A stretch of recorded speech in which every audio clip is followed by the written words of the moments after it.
మొట్టమొదటి ప్రశ్న. అన్నా వందనాలు. హెబ్రీయులకు రాసిన పత్రిక 7వ అధ్యాయం 3వ వచనంలో అతడు మెల్కీసెదెకు తల్లి లేనివాడును తండ్రి లేనివాడును జీవితకాలమునకు ఆది అయినను జీవమునకు అంతమైనను లేనివాడై ఉండి దేవుని కుమారుని పోలి ఉన్నాడు అని ఉంది. అతనికి ఆది అంతము లేదా? అతడు నిత్యుడా? అతడు నిజంగా దేవుని కుమారుని పోలి ఉన్నవాడా? వివరించగలరు అని అడిగారు. మంచి ప్రశ్న. చాలామందిని గందరగోళానికి గురి చేస్తున్నటువంటి ప్రశ్న. ఇంతకీ మెల్కీసెదెకు ఎవరు అనేదాన్ని నీ చేతనే చెప్పిస్తాను. ఎక్కడున్నాడు మెల్కీసెదెకు? మొట్టమొదట ఎక్కడ కనపడతాడు? ఆదికాండము అయితే గుర్తుంది, కానీ అంత పర్టికులర్గా అడిగితే ఎలా అన్న అంటారా? 14వ అధ్యాయం. ఆదికాండము 14వ అధ్యాయం 18వ వచనం నుంచి కనపడతాడు ఆయన. ఓకే, అయితే నేరుగా 18వ వచనానికి వెళ్తే మనకు విషయం అర్థం కాదు. 14వ అధ్యాయము మొదటి వచనాన్ని చదివి వినిపిస్తాను. షీనారు రాజైన అమ్రాపేలు. ఈయన మనిషా లేకపోతే దేవదూత లేకపోతే ఇంకేమైనా? మనిషేనా? కన్ఫర్మ్. ఎల్లాసరు రాజైన అర్యోకు. ఈయన కూడా మనిషేనా లేకపోతే యేసు ప్రభువా? మనిషే. ఈ ప్రశ్న వ్యాలిడ్ ఇప్పుడు వస్తుంది. ఏలాము రాజైన కదొర్లయోమెరు. మనలాంటి వాడేనా? రాజు.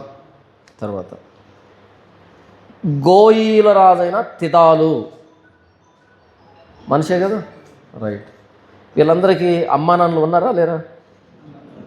ఉన్నారా? ఉన్నారు. కాకపోతే మనకు తెలియదు. వాళ్ళ పుట్టు పూర్వోత్తరాలు వ్రాయలేదు. నేరుగా వాళ్ళ పేరు వచ్చేసింది. ముందేంటి వెనకేంటి లేదు. అయితే వీళ్ళు మనుషులే, వీళ్ళు రాజులే. ఎక్కడున్నారు వీళ్ళు? షీనారు రాజు అంటే ఎక్కడుంటాడు? షీనారు రాజు అంటే ఎక్కడుంటాడు? షీనార్లో ఉంటాడు. నంబర్ 2, ఎల్లాసరు రాజు అయిన ఆర్యోకు. ఎక్కడుంటాడు ఆయన? ఎల్లాసరు అనే ప్రాంతంలో ఉంటాడు. అది ఎక్కడ నాకు కూడా తెలియదు. తర్వాత ఏలాము రాజైన కదొర్లయోమెరు. ఎక్కడుంటాడు ఆయన? ఏలాము ప్రాంతంలో ఉంటాడు. తర్వాత గోయీల రాజైన తిదాలు. గోయి అనేటువంటి ప్రాంతంలో ఉంటాడు. రైట్. 2వ వచనం.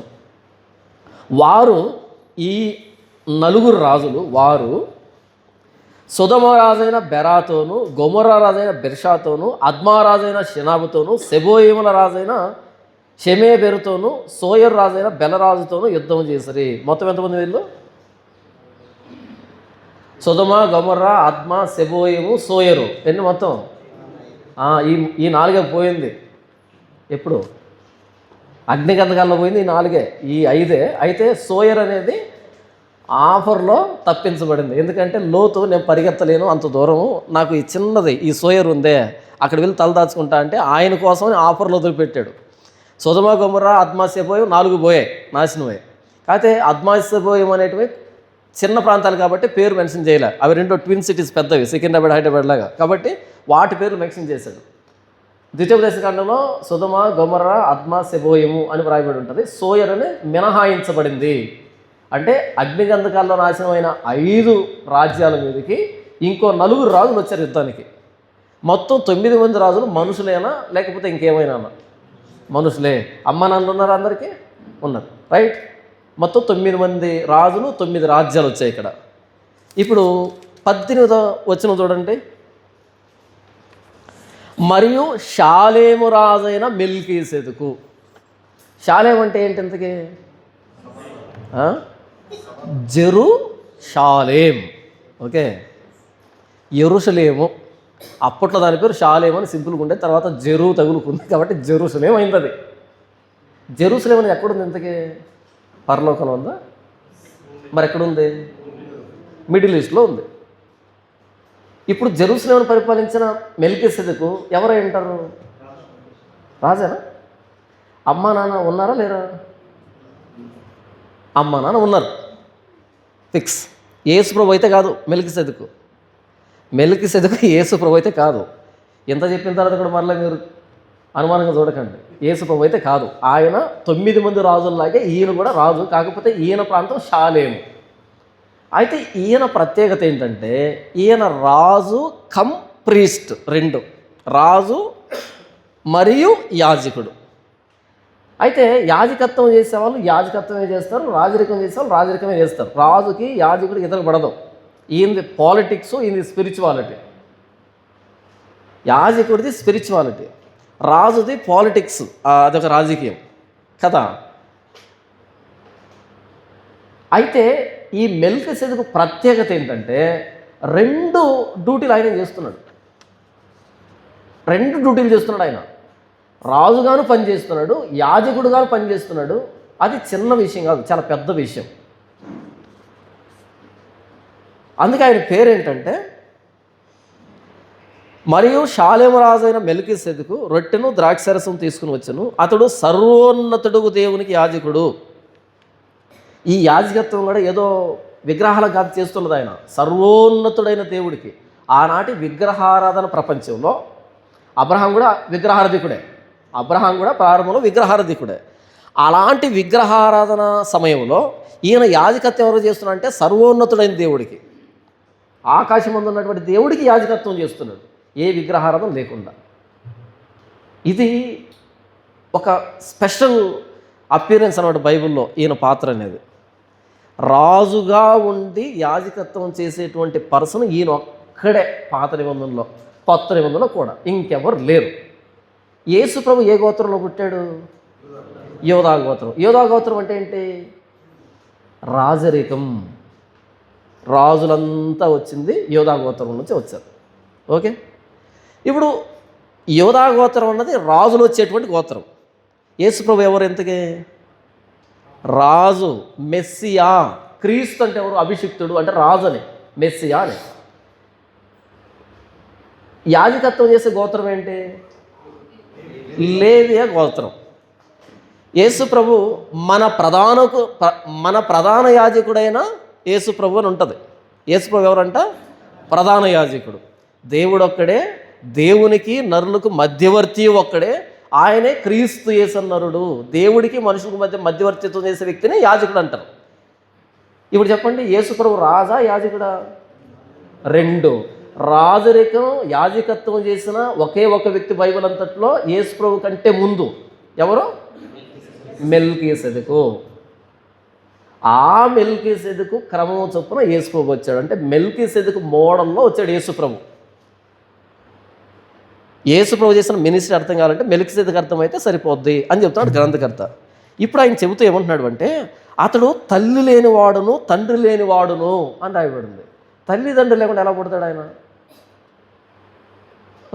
యేసు ప్రభుకు కూడా తల్లి కావాల్సి వచ్చింది, మరి మెల్కీసెదెకు తల్లిదండ్రులు లేకుండా ఎలా వస్తాడు అంటే, ఆయన తల్లి పేరు తండ్రి పేరు మనకు తెలియదు, ఆయన పుట్టు పూర్వోత్తరాలు తెలియదు అని చెప్తున్నాడు. All of a sudden appear అవుతాడు ఆయన, అంతే. బ్యాక్గ్రౌండ్ లేదు, ఎక్కడి నుంచి వచ్చాడు, తల్లి పేరేంటి, తండ్రి పేరు ఏం తెలియదు మనకి. All of a sudden appear అయ్యాడు. ఏది? ఆ నెరేషన్లో. ఒకవేళ తల్లి ఈ గోత్రానికి సంబంధించి, తండ్రి ఆ గోత్రానికి సంబంధించి ఇలా ఉండుంటే మనం మాట్లాడుకోవచ్చు. ఆయన తల్లి పేరు తెలియదు, తండ్రి పేరు తెలియదు, కాబట్టి ఆయన మూలాలు తెలియదు. అది చెప్తున్నటువంటి విషయం. మన వాళ్ళు ఏమనుకున్నారు? తల్లిదండ్రులు లేకుండా ఎలా పుడతారు అబ్బా అనుకున్నారు. అక్కడ చెప్తుంది తల్లిదండ్రి పేరు మెన్షన్ చేయబడలేదు. వాళ్ళు మెన్షన్ చేయబడితే ఓహో తండ్రి రాజు, తల్లి లేవి గోత్రం నుంచి వచ్చిందా, అలా రెండు అబ్బాయా అని మాట్లాడుకోవచ్చు. వీళ్ళిద్దరు తెలియనప్పుడు మూలాలు తెలియదు. మూలాలు తెలియకుండా ఆలోచించడం సర్వోన్నతుడైన దేవునికి యాజకుడిగా పనిచేస్తున్నాడు. యేసు ప్రభుకి ముంగుర్తు ఆయన. తర్వాత జీవితకాలమునకు ఆది అయినను జీవమునకు అంతమైనను లేనివాడై ఉండి. జీవితకాలానికి ఆది, ఎప్పుడు పుట్టాడో తెలియదు, ఆయన ఏజ్ తెలియదు, పోనీ ఎప్పుడు చచ్చిపోయాడో తెలియదు మనకి. తర్వాత రికార్డు లేదు, ఎంతకాలమైంది, ఏ వయసులో ఆయన అబ్రహాంను కలిశాడు, అబ్రహాం ఆయన కలిశాడు లేదు, ఎప్పుడు చనిపోయాడో లేదు. లేనివాడై ఉండి దేవుని కుమారుని పోలి ఉన్నాడు. పోలి దేవుని కుమారుని లాగా, అంటే ఆ మినిస్ట్రీ ఏదైతే ఉందో, యేసు ప్రభు తల్లి మరియా లేవి గోత్రానికి సంబంధించిందా? లేవి గోత్రానికి సంబంధించిందా? లేదు. పోనీ యేసు ప్రభు తండ్రిగా పిలువబడినటువంటి యోసేపు ఉన్నాడే, ఆయన రాజా? లేదు. ఈవిడ లేవి గోత్రానికి సంబంధించింది కాదు, ఈయన రాజు కాదు. కానీ యేసు ప్రభు రాజరికం చేశాడు, యాజకత్వం చేశాడు. మెల్కీసెదెకు యేసు ప్రభును పోలి ఉన్నాడు, లేదా యేసు ప్రభు మెల్కీసెదెకు పోలి ఉన్నాడు. వాళ్ళిద్దరూ ఒకేలాగా కనబడతారు. ఏ బ్యాక్గ్రౌండ్ లేకుండా రాజరికం, ఏ బ్యాక్గ్రౌండ్ లేకుండా యాజకత్వం ఆయనలోనూ ఈయనలోనూ కనపడుతుంది. అక్కడ మెల్కీసెదెకు అబ్రహామును ఆశీర్వదించాడు కదా. అబ్రహాము విశ్వాసుల తండ్రి, అబ్రహాముని ఆశీర్వదించాడు ఆయన. అబ్రహాంకి ఈయన దశమాంశాలు ఇచ్చాడు. ఆయన యాజకుడు కాబట్టి ఇచ్చాడు, ఆయన యాజకుడు కాబట్టి ఆశీర్వదించాడు. మెల్కీసెదెకు కంటే గొప్పోడు అబ్రహాము. నా దినాన్ని చూడాలని ఆశపడ్డాడు, చూశాడు అంటాడు యేసు ప్రభు. కాబట్టి మెల్కీసెదెకు యేసు ప్రభులో సిమిలారిటీస్ ఉన్నాయి. ఆ క్రమంలో వచ్చాడు ఈయన. లేవి గోత్రం క్రమంలో రాలేదు ఈయన, లేకపోతే రాజుల క్రమంలో రాలేదు ఈయన. రాజరికం యాజకత్వం రెండు కలిసిన వాడు అనేదానికి వ్రాయబడినటువంటి మెల్కీసెదెకు కంటే గొప్పోడు అని చెప్తున్నటువంటి సందర్భం అది. కానీ మనం ఏం అర్థం చేస్తున్నాం? తల్లిదండ్రులు లేరంట, లేకపోతే ఆయనకి ఆది అంతం లేదంట, కాబట్టి ఆయన నిత్యుడా అనేటట్టు ఆలోచించే కాదు. హెబ్రీ గ్రంథకర్త ఏం చేస్తాడు అంటే దేవదూతలను పరిచయం చేస్తాడు. అంటే దేవదూతల కంటే క్రీస్తు గొప్పోడు. ప్రత్యక్ష గుడారం గురించి చెప్తాడు, ప్రత్యక్ష గుడారం కంటే క్రీస్తు గొప్పోడు. లేకపోతే అహరోను చెప్తాడు, అహరోను కంటే క్రీస్తు గొప్పోడు. మోషేని చెప్తాడు, మోషే కంటే క్రీస్తు గొప్పోడు. ఇలా చెప్పుకుంటూ వచ్చి పాత నిబంధనలో ఎవరైతే ప్రామినెంట్ ఫిగర్స్ ఉన్నారో, ప్రాముఖ్యమైన వ్యక్తులు ఉన్నారో అలాంటి వాళ్ళు మెల్కీసెదెకు ఒకడు. ఎందుకంటే అబ్రహామునే ఆశీర్వదించినాడు కాబట్టి ఆ మెల్కీసెదెకు కంటే క్రీస్తు గొప్పోడు అనేదానికి చెప్పినటువంటి మాట అది. ఇకపోతే యేసు ప్రభు యాజకత్వం అనేది అహరోను లాంటిది కాదు, మెల్కీసెదెకు లాంటిది, ఆయన రెండు అని చెప్పేటట్టు వ్రాసినటువంటి సందర్భం అది. అది అర్థం చేసుకోకుండా మనం ఇలాంటివి అడుగుతున్నాం. తప్పు లేదు అర్థం కానప్పుడు, కానీ పాయింట్ అది. అతడు నిజముగా దేవుని కుమారుని పోలి ఉన్నాడా? చెప్పండి, పోలి ఉన్నాడా? పోలి ఉన్నాడు. ఎందులో, ఏ విషయంలో పోలిక చెప్పాను ఇంతవరకు. నెక్స్ట్, అతడు నిత్యుడా? ఆ 9 మంది రాజులు నిత్యులైతే ఈయన కూడా నిత్యుడు అవుతాడు. ఆ 9 మంది రాజులు నిత్యులా అనిత్యులా? అనిత్యుడు. ఈయన కూడా అనిత్యుడే.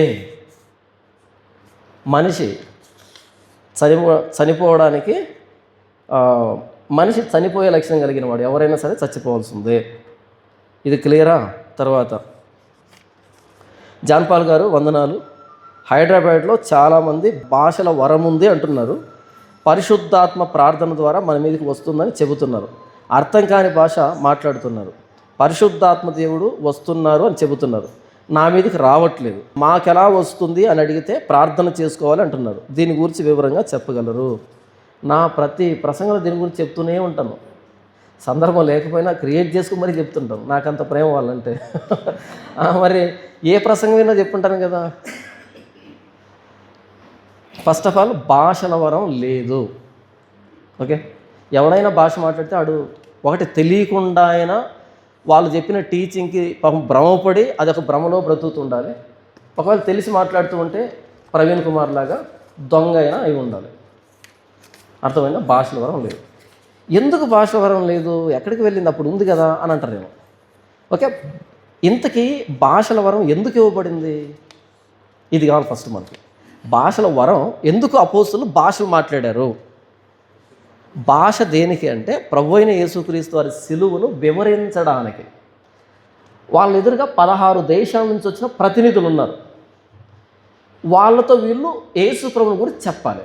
వీళ్ళకేమో అరమాయిక్ భాష, హెబ్రీ భాష, అబ్బబ్బా అంటే ఏమంటారు గ్రీక్ భాష వచ్చు, అంతకుమించి రాదు. ఒకవేళ రోమ్ అర్థం చేసుకుంటారేమో మనకు తెలియదు. ఇది వీళ్ళ స్థాయి. గ్రీకు అర్థం చేసుకుంటారేమో మనకు తెలియదు. అరమాయికు, హెబ్రీ అయితే మాట్లాడగలరు. ఇక గ్రీకు, రోమ్ ఒకవేళ అర్థమవుతుందేమో మాట్లాడుతూ ఉంటే, లేదా బట్లర్ గ్రీకు, బట్లర్ రోమ్ మాట్లాడితేమో మనకు తెలియదు. ఎవరు? అపోస్తులు. కానీ వచ్చిన వాళ్ళు ఎక్కడి నుంచి వచ్చారు? 16 దేశాల నుంచి వచ్చారు. 16 భాషలకు సంబంధించిన ప్రతినిధులు వాళ్ళు. ఎవరికి సువార్త చెప్పాలి? ఏమని సువార్త చెప్పాలి? అప్పుడు పరిశుద్ధాత్మ దేవుడు వారిలో ఒక్కొక్కరి మీద వ్రాలగా. ఏ రూపంలో వాలాడు? అగ్ని నాలుక. ముక్కు రూపంలో వాలొచ్చు కదా. అగ్ని నాలుకలుగా విభాగింపబడి ముక్కు రూపంలో వాలొచ్చుగా. ఇప్పుడు మాటలు కావాలి వాళ్ళకి, ఇప్పుడు భాష కావాలి వాళ్ళకి. మీకు అర్థమైందా ఆ పదప్రయోగం? అగ్ని నాలుకలుగా విభాగింపబడినట్టుగా. ఎందుకు అంటే భాషలు మాట్లాడే వాళ్ళు. ఆ భాషలు దేనికి? యేసు ప్రభువును గూర్చి స్పష్టంగా చెప్పాలి వాళ్ళకి. వాళ్ళు ఆ సమాచారాన్ని బాప్తిసం తీసుకోవాలి. వాళ్ళు ఆ సమాచారాన్ని తీసుకొని 16 దేశాలు పట్టుకొని వెళ్ళాలి. ఇంతవరకు మనం పాటిస్తున్న ధర్మశాస్త్రం కాదు, ధర్మశాస్త్రం నెరవేర్పు క్రీస్తుని ఆ ప్రాంతాల్లో స్వార్థ ప్రారంభించాలి కదా. ఇప్పుడు లాంగ్వేజ్ అవసరమైంది వాళ్ళకి. కాబట్టి దేవుడు లాంగ్వేజ్ ఇచ్చాడు. 16 భాషల్లో మాట్లాడుతున్న వీరు గలిలయులు కారా? వీరు మన భాషల్లో దేవుని గొప్ప కార్యములు వివరించుట వినుచున్నామే ఇదేమి? వీరు మన భాషలో దేవుని గొప్ప కార్యాలు వివరిస్తున్నారే ఇదేమి? ఎవరంట మాట్లాడుతున్నది? గలిలయులు. గలిలయులు అంటే చేపలు పట్టుకునే బ్యాచ్. చేపలు పట్టుకునే బ్యాచ్ ఏం మాట్లాడుతుంది? 16 లాంగ్వేజెస్. చిన్న విషయమా? అప్పుడప్పుడు టీవీలో వేస్తూ ఉంటారు. ఎవడో రోడ్డు పక్కన అడుక్కుంటూ ఉంటాడు, వాడిని ఎవరో మైక్ పెట్టి కదిలిస్తే ఇంగ్లీషు అనర్గళంగా మాట్లాడుతుంటాడు. వాడిని చూడగానే మన మీద మనకే సిగ్గు అనిపిస్తుంది. మనం స్కూల్కి వెళ్ళి కాలేజీకి వెళ్ళి వేలకు వెళ్ళి డబ్బు పెట్టి పొట్టకు వస్తే ఒక ముక్క రాదు మనకి కదా. కానీ వాడేమో అడుగు తింటూ ఉంటాడు, గడగడా మాట్లాడుతుంటే నేనైతే స్కిప్ చేసేస్తాను. వద్దులే, ఎందుకు అనవసరంగా మన పరువు తీసేసుకోవాలి. అదే ఇంగ్లీష్ని ఒక కంపెనీ CEO మాట్లాడాడు, పెద్ద మ్యాటర్ కాదు. కానీ అడుక్కునేవాడు మాట్లాడితే మన ఆత్మాభిమానం దెబ్బతింటుంది. సో చూడకూడదు కూడా. గలిలయులు 16 భాషలు మాట్లాడడం ఏంటి? చేపలు పట్టుకునే వాళ్ళకి 16 భాషలు తెలియడం ఏంటి?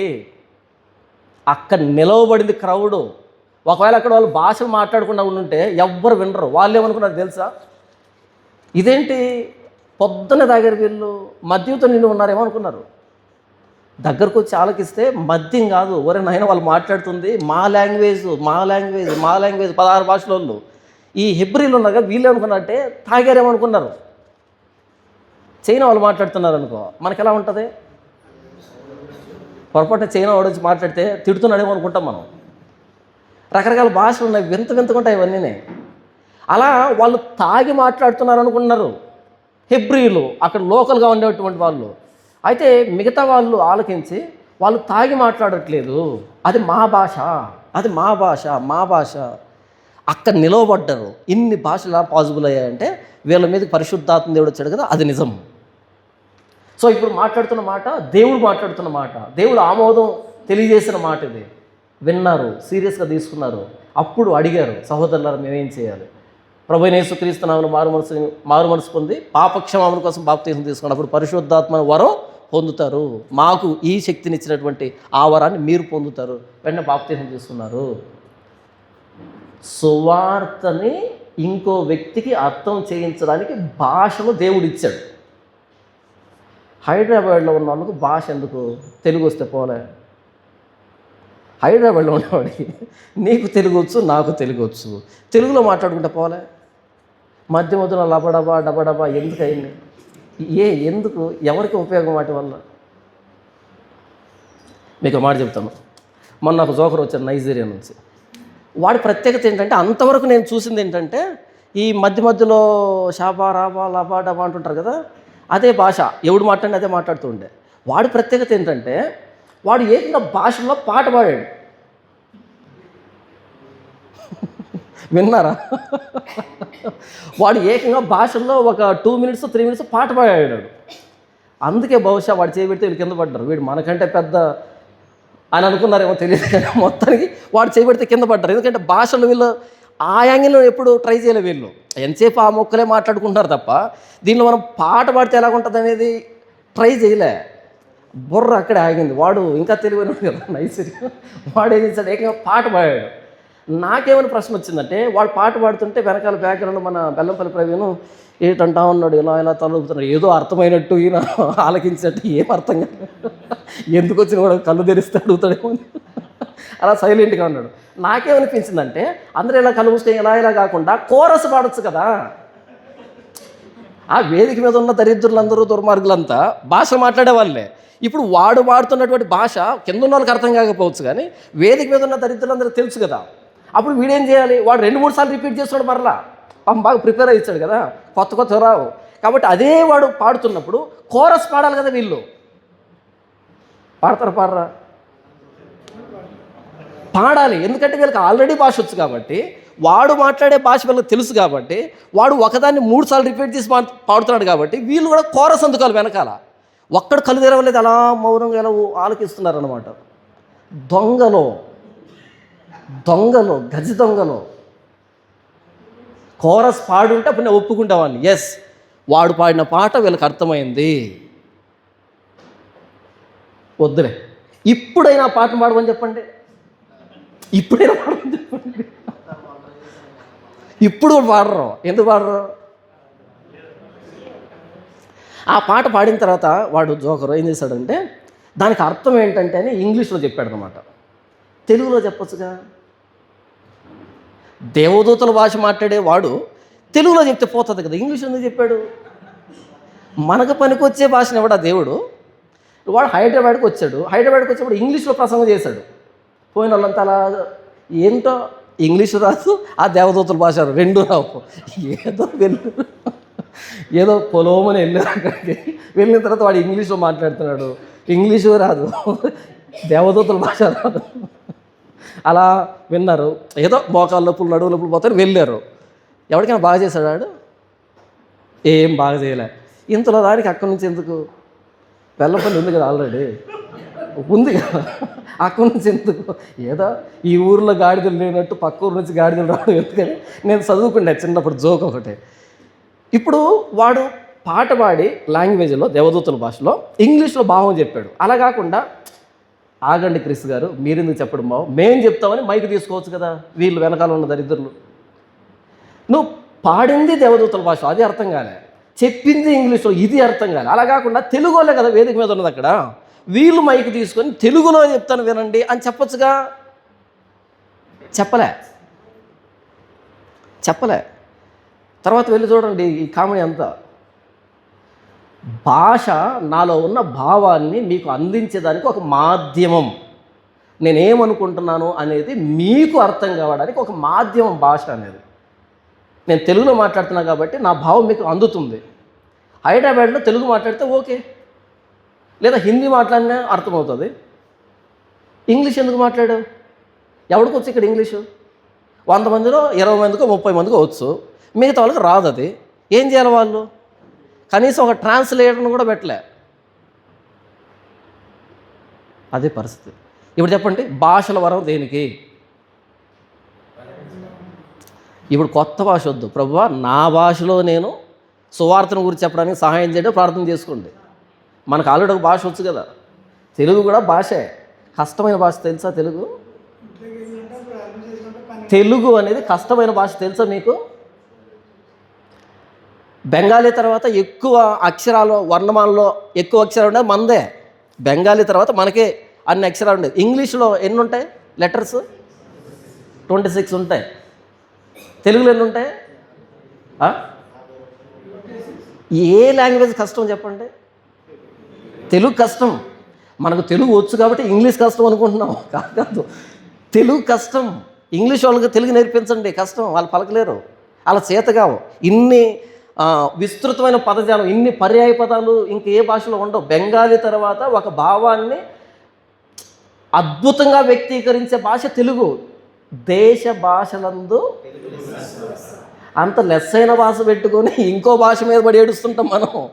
అంటే అక్కడ అవకాశాలు ఉన్నాయి కాబట్టి అది ట్రై చేస్తున్నాం. ఓకే, ఇక్కడ ఉద్యోగాలు లేవు, అక్కడ ఉన్నాయి, అది నేర్చుకుంటే పోతాం, అందుకు చేస్తున్నాం. కానీ తెలుగు భాష అనేది ఒక భావాన్ని వ్యక్తీకరించడానికి అద్భుతమైన మాధ్యమం. బెంగాలీ తర్వాత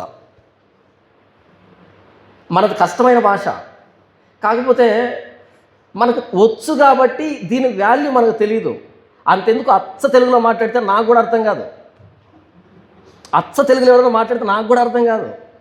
ఇది మోడిఫై చేశారు, దీన్ని ఈ తెలుగుని మోడిఫై చేశారు కాబట్టి ఇలా మాట్లాడుతున్నాం. కానీ అచ్చ తెలుగులో గ్రాంధికం ఉంటుంది చూసారా, ఏం అర్థమై సావదు. అది చాలా కష్టం ఉంటుంది. అది అంత కష్టమైనటువంటి భాష.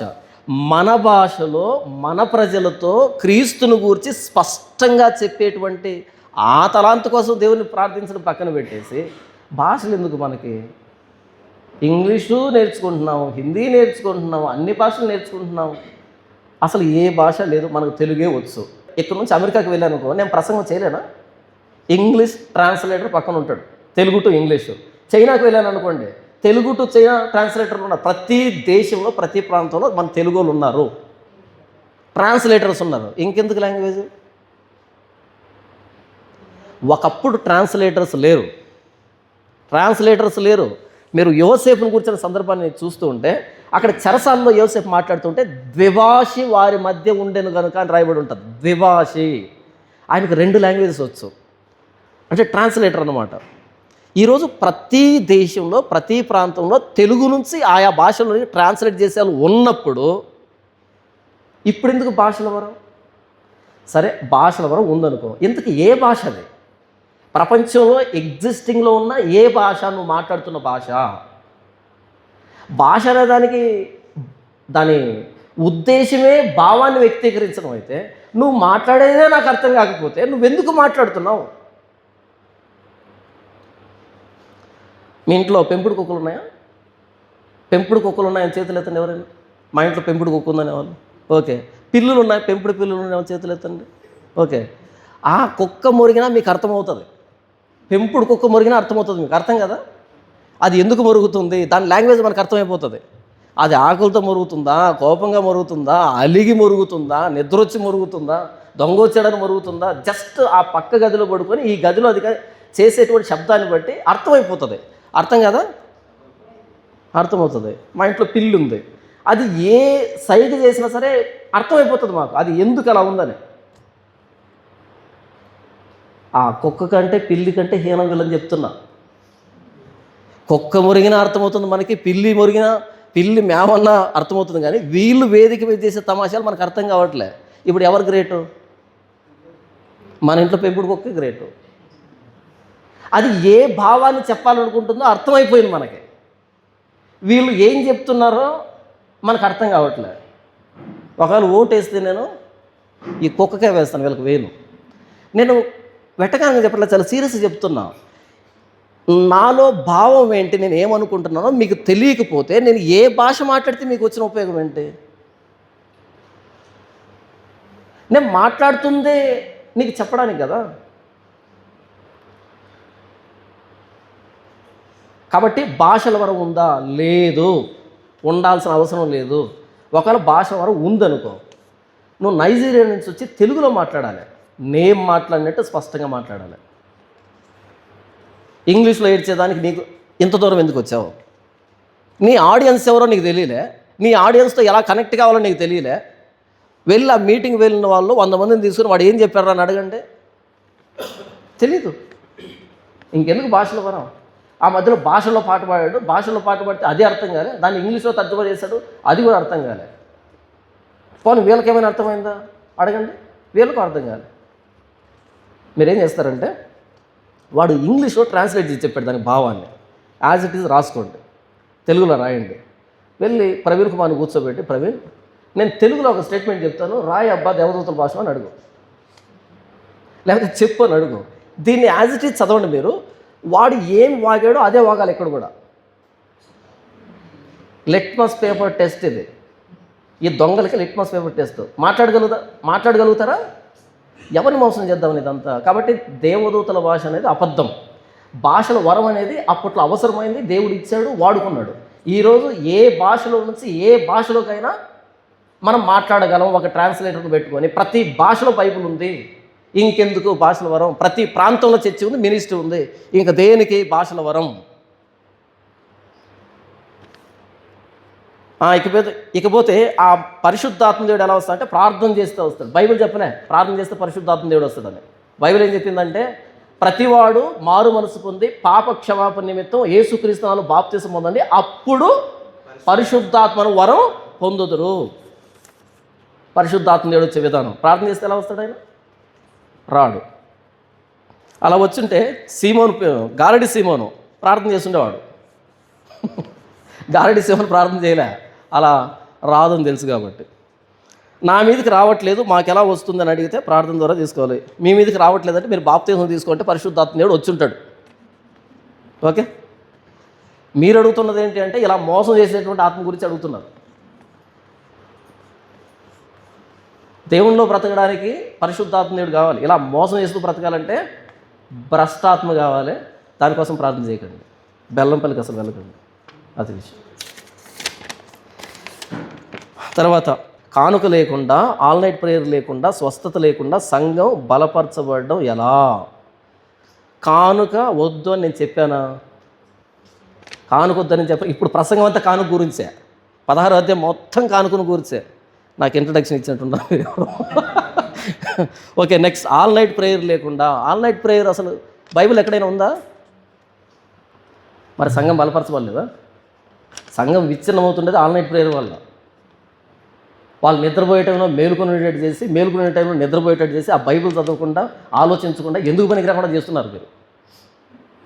ఒక్కరోజు రాత్రి నిద్రపోలేదు అనుకోండి, 3 పగలు నిద్రపోయినా సరే అది తీరదు. నైట్ నిద్ర 1 గంట నిద్రపోయినా, పగలు 10 గంటలు నిద్రపోయినా అసలు ఈక్వల్ కాదు అది. అలా మీరు ఒక్కరోజు రాత్రి మేలుకునేటట్టు చేస్తున్నారు. ఇక వాడికి నెలంతా ఒకలాంటి తలనొప్పి, ఒకలాంటి మైండ్ ఇలా ఉంటుంది కదా. వాడికి ఏది వినలేడు, ఏది చేసుకోలేడు, ఆసక్తి ఉండదు. కంప్లీట్గా వాడిని మెంటల్లోనే చేస్తున్నారు. ఆల్ నైట్ ప్రేయర్ ఏమొద్దు. 1 గంట ప్రార్థన, 1 గంట బైబిల్ చదవండి, 1 గంట మంచి ప్రసంగాన్ని వినండి. ఎందుకు ఆ ప్రార్థన? ఏం చేస్తుంటారు? చేసిందే చేసి పక్కింటి మారతమ్మకు వీజారా లేదంట, ఎదురింటి సువార్తమ్మకు మోకాళ్ళ నొప్పులు అంట, ఆ పక్కింటి లూది అమ్మకు చెవిలో చీంగారుతుందంట. ఏంది పంచాయతీ అంతా? నువ్వు నిద్ర మేలుకొని వాళ్ళ కోసం ఏంది? ఆ మత్తయ్య ఖాళీ ఇరిందంట, లోకాకి 10th క్లాస్లో మార్కులు రాలేదంట. ఏంది వ్యవహారం అంతా నిద్రపోకుండా? తర్వాత స్వస్థత లేకుండా నేను ఎప్పుడు చెప్పాను? స్వస్థత ఇచ్చే దేవుడు, నిన్ను స్వస్థపరచు యెహోవాను నేనే. నేను మాట్లాడుతుంది స్వస్థతా సభలు పెట్టి మోసాలు చేస్తున్నా, వీళ్ళు చేస్తున్న తప్పని చెప్తున్నా. కానీ స్వస్థత లేకుండా నేను ఎప్పుడు చెప్పాను? నాకు ఇప్పుడు జలుబు వచ్చినా సరే ప్రార్థన చేస్తా, ప్రభువా నాకు స్వస్థత ఇవ్వని. ఎందుకంటే స్వస్థపరిచేది ఆయనే. ఇక్కడ కాదు, స్వస్థతా సభల్లో కాదు, ఈ చర్చిల్లో కాదు. నీవు దేవుడికి మొరపెట్టు, నీకు స్వస్థత ఇస్తాడు.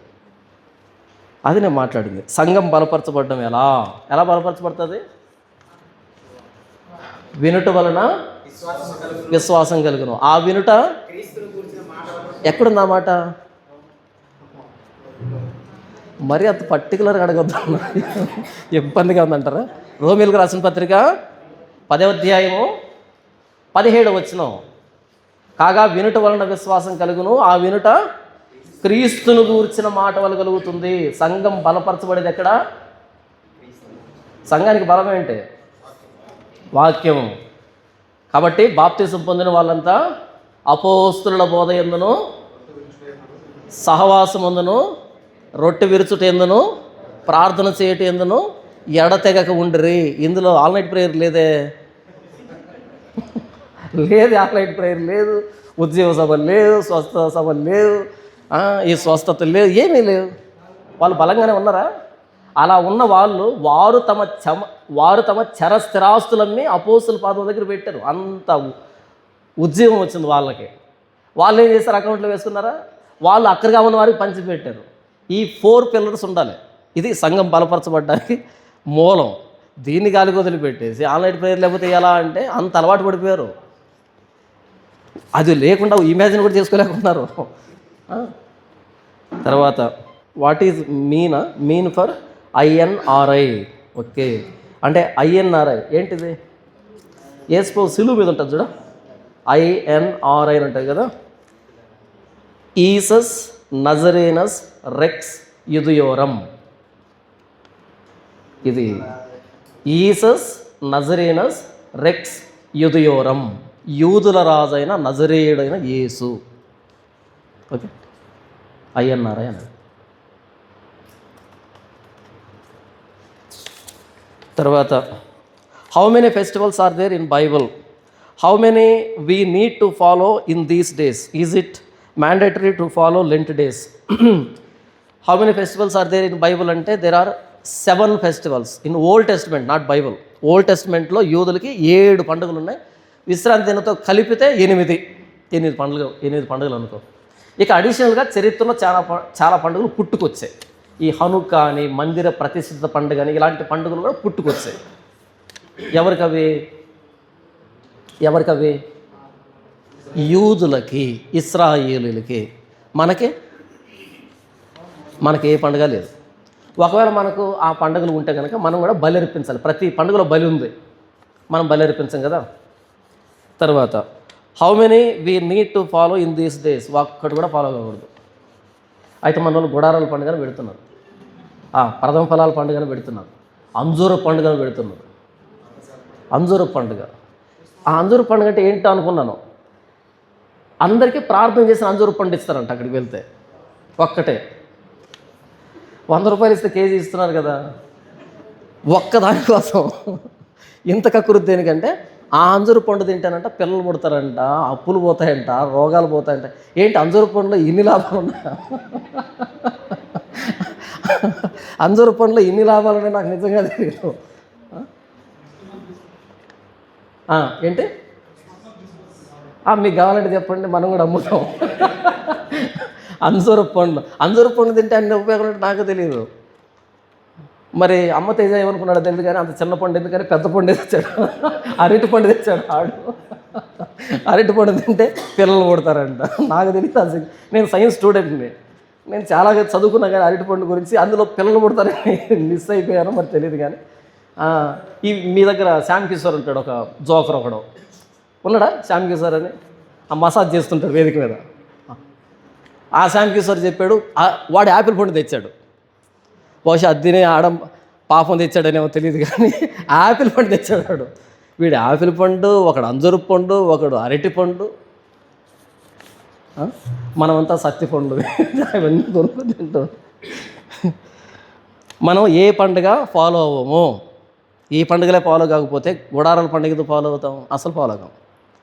ప్రథమ ఫలాల పండుగ మా సైడ్ అయితే బైబిల్ మిషన్లో పండుగ తెచ్చారు, దాని పేరు కానుకల పండుగ. అంటే కానుకలు తీసుకొని రావడమే పండుగ. ఎవరు ఎంత ఎక్కువ కానుక తీస్తే అంత సెలబ్రేట్ చేసినట్టు. మనం కూడా కండక్ట్ చేద్దామా నెక్స్ట్ నెల?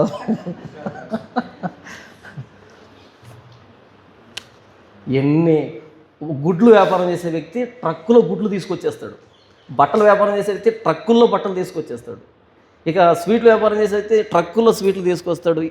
ఎందుకంటే కానుక ఇవ్వడమే పండగ. ఆ పండగ పేరే కానుక ఇవ్వడం. ఫాలో అవుతారు. ఎంత ఘనంగా జరుగుతుంది అనుకుంటున్నారు? ఇకపోతే రెండవ రాకడ పండుగ, అక్కడే రెండవ రాకడ పండుగ ఒకటి పెట్టారు. నేను ఆశ్చర్యపోయాను, రెండవ రాకడ పండుగ ఏంట్రా స్వామి అని చూశాను. సరే ఏం చేస్తారు వీళ్ళు రెండవ రాకడ పండుగ అంటే? అందరూ స్వీట్లు తీసుకెళ్ళారు. భక్తులంతా ఏం చేశారు? ఒకరు జిలేబీలు, ఒకరు మైసూర్ పాకులు, ఒకరు పాలకోవా, ఇలా రకరకాల స్వీట్లు పల్లెల్లో తీసుకొచ్చారనమాట. అన్నీ తీసుకొచ్చి ఆ వేదిక మీద మొత్తం అన్నీ పరిచారు, వేదిక మీద పెట్టారు పల్లెలన్నీ. పెట్టిన తర్వాత మైకి తీసుకొని యేసు ప్రభువా ఈ స్వీట్లన్నింటినీ స్వీకరించని ప్రార్థన చేశాడు. ఈయన ఏంటి, పరలోకంలో బేకరీ ఉండదు కదా, అందుకని ఇక్కడ నుంచి అక్కడ పంపించాడు. అలా స్వీట్లు తీసుకొని ప్రార్థన చేసిన తర్వాత సరే ఏం చేస్తారో చూద్దాం అనుకుంటే ఈ పల్లెన్ని వాళ్ళకి, వాళ్ళ పల్లెన్ని వీళ్ళకి, మొత్తం అంతా పల్లెలు మార్చి పంచుకొని తినేశారు. అప్పుడు అది స్వీట్ల పండుగ అవుతుంది కదా, రెండవ రాకడ పండుగ ఎందుకు అవుతుంది అంటే? యేసు రెండవ రాకడికి స్వీట్లకి ఏం సంబంధం ఉంది? యేసు రెండవ రాకడలో స్వీట్లు తినడానికి వస్తున్నాడా, లేకపోతే యేసు రెండవ రాకడలో స్వీట్లు ఏమైనా పట్టుకొస్తున్నాడా? స్వీట్లకి రెండవ రాకడికి సంబంధం ఏంటి? ఏదో ఒకటి పండుగను పెడదాం, ఏదో ఒకటి పెడదాం పండుగని, ఖాళీగా ఎందుకుందాం? గొర్రెలు ఉన్నాయి కదా, అవునా కదా, ఏదో ఒకటి పడదా? ఇప్పుడు 100 మందిలో 20 మంది రారులే, బుర్ర ఉండేవాళ్ళు ఉంటారు, అదేం పండుగ అంటారు. 80 మంది వితౌట్ బ్రెయిన్ ఖాళీగా ఉంటుంది, ఆ వ్యాక్యూమ్ క్లీనర్ ఖాళీగా ఉంటుంది, ఏముండదు లోపల, అంత తొర్ర ఏముంటుంది ఇక్కడ, ఖాళీ తల లాంటిది ఉంటుంది మెడ మీద. వాళ్ళు వస్తారు కదా, పెడదాం, పోయిందే ఉంటుంది. ఎన్ని రకాల పండుగలు. ఒకడెవడో పండుగ పెట్టాడు, యేసుతో 3 రాత్రులు.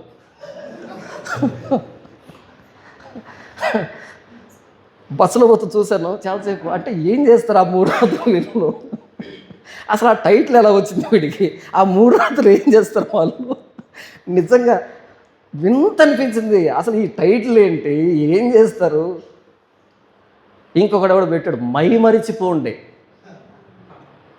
అదే అంటే వింత పద్ధతులు, వింత అంటే పండుగ అనే ఒక దేన్ని సృష్టించారు. ఇక మనకు క్రిస్మస్ ఈ నెల మామూలుగా ఉంటుంది కదా, క్రిస్మస్, ఈస్టర్, గుడ్ ఫ్రైడే, ఏంటంటో క్రైస్తవులకి ఏ పండుగ లేదు. లెంట్ డేస్ అని ఉంది కదా, లెంట్ డే ఇక యేసు లెంట్ డేస్ అన్నది తప్పది. లెంట్ డేస్ ఇవన్నీ ఆర్సీఎం వాళ్ళు తీసుకొచ్చారు. Christmas, Good Friday, Lent days ఇవన్నీ తీసుకొచ్చింది ఆర్సీఎం వాళ్ళు. ఆర్సీఎం అని మనం ఏమంటామంటే కల్ట్ అని పిలుస్తాం.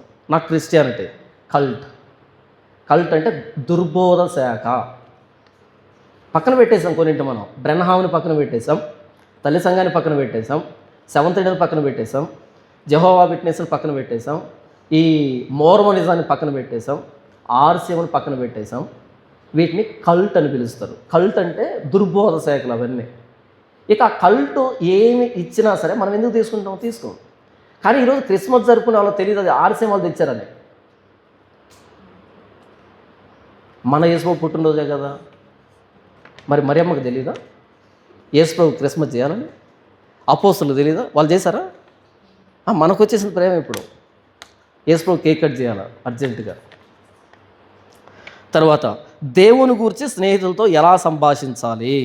ముఖ్యంగా ఒక హాస్టల్ గదిలో ఉంటున్నప్పుడు దేవుని గురించి డిబేట్ జరిగినప్పుడు అందరూ అన్నిలు అయి ఉండి ఒక క్రిస్టియన్ ఉన్నప్పుడు ఏం చేయాలి? వాదనను కొనసాగించాలా, లేక వారికి ఆ గూఢ అర్థములు తెలియవని నెమ్మదిగా ఉండాలా? వారు ముఖ్యంగా దశంభాగం గురించి, అలాగే దేవుని కంటే తల్లిదండ్రులు ముందు పూజించాలని వారి వాదన. తల్లి, తండ్రి, గురువు, దైవం అనే వారి వాదనకు ఏమి జవాబు చెప్పాలి? మంచి ప్రశ్న. మీరు ఒక్కరే రూమ్లో ఉన్నారు క్రిస్టియన్గా, మిగతా వాళ్ళంతా క్రైస్తవేతరులు ఉన్నారు. ఓకే, అక్కడ మీరు నోరు తెరిచి చెప్పకపోయినా సరే మీ ప్రతి ప్రవర్తన స్వార్థ అవుతుంది, మీ ప్రతి కదలిక స్వార్థ అవుతుంది. మీరు ఎలా ఆలోచిస్తున్నారు, ఏ డెసిషన్ తీసుకుంటున్నారు, ఎలా మాట్లాడుతున్నారు, ఎప్పుడు ఏం చేస్తున్నారు, మీ టైం టేబుల్ ఎలా ఉంది, మీ ప్రతి కదలిక స్వార్థ అవుతుంది. మీరు ఒక్క మాట చెప్పకపోయినా సరే స్వార్థ అవుతుంది. ఎందుకంటే వాళ్ళంతా ఒక వర్గానికి సంబంధించిన వాళ్ళు లేదా డిఫరెంట్ వర్గానికి సంబంధించిన, మీరు ఒక్కరే సపరేట్గా ఉంటారు కాబట్టి అందరి కళ్ళు మీ మీదనే ఉంటాయి. అది ఇంకా సులభమైన స్వార్థ. ఏం చెప్పకుండా మీ పని మీరు చేసుకున్నారనుకో, నిజాయితీగా మీ పని మీరు చేసుకుంటున్నారనుకో, వాళ్ళు నోటీస్ చేస్తారు, వీడు నిజాయితీ పరుడు, చాలా నమ్మకం ఉన్నాడు, అబద్ధాలు మాట్లాడు, టైం టు టైం చేస్తాడు, ఏది కూడా వేస్ట్ చేయడు, ప్రతిదీ నోటీస్ చేస్తారు వాళ్ళు. అప్పుడే మారరు వాళ్ళు. ఫ్యూచర్లో యేసుప్రభుకు సంబంధించి కానీ, చర్చికి సంబంధించి కానీ, బైబిల్కి సంబంధించి కానీ వస్తే ఫస్ట్ మీరే గుర్తొస్తారు వాడికి. ఫస్ట్ మీరే గుర్తొస్తారు.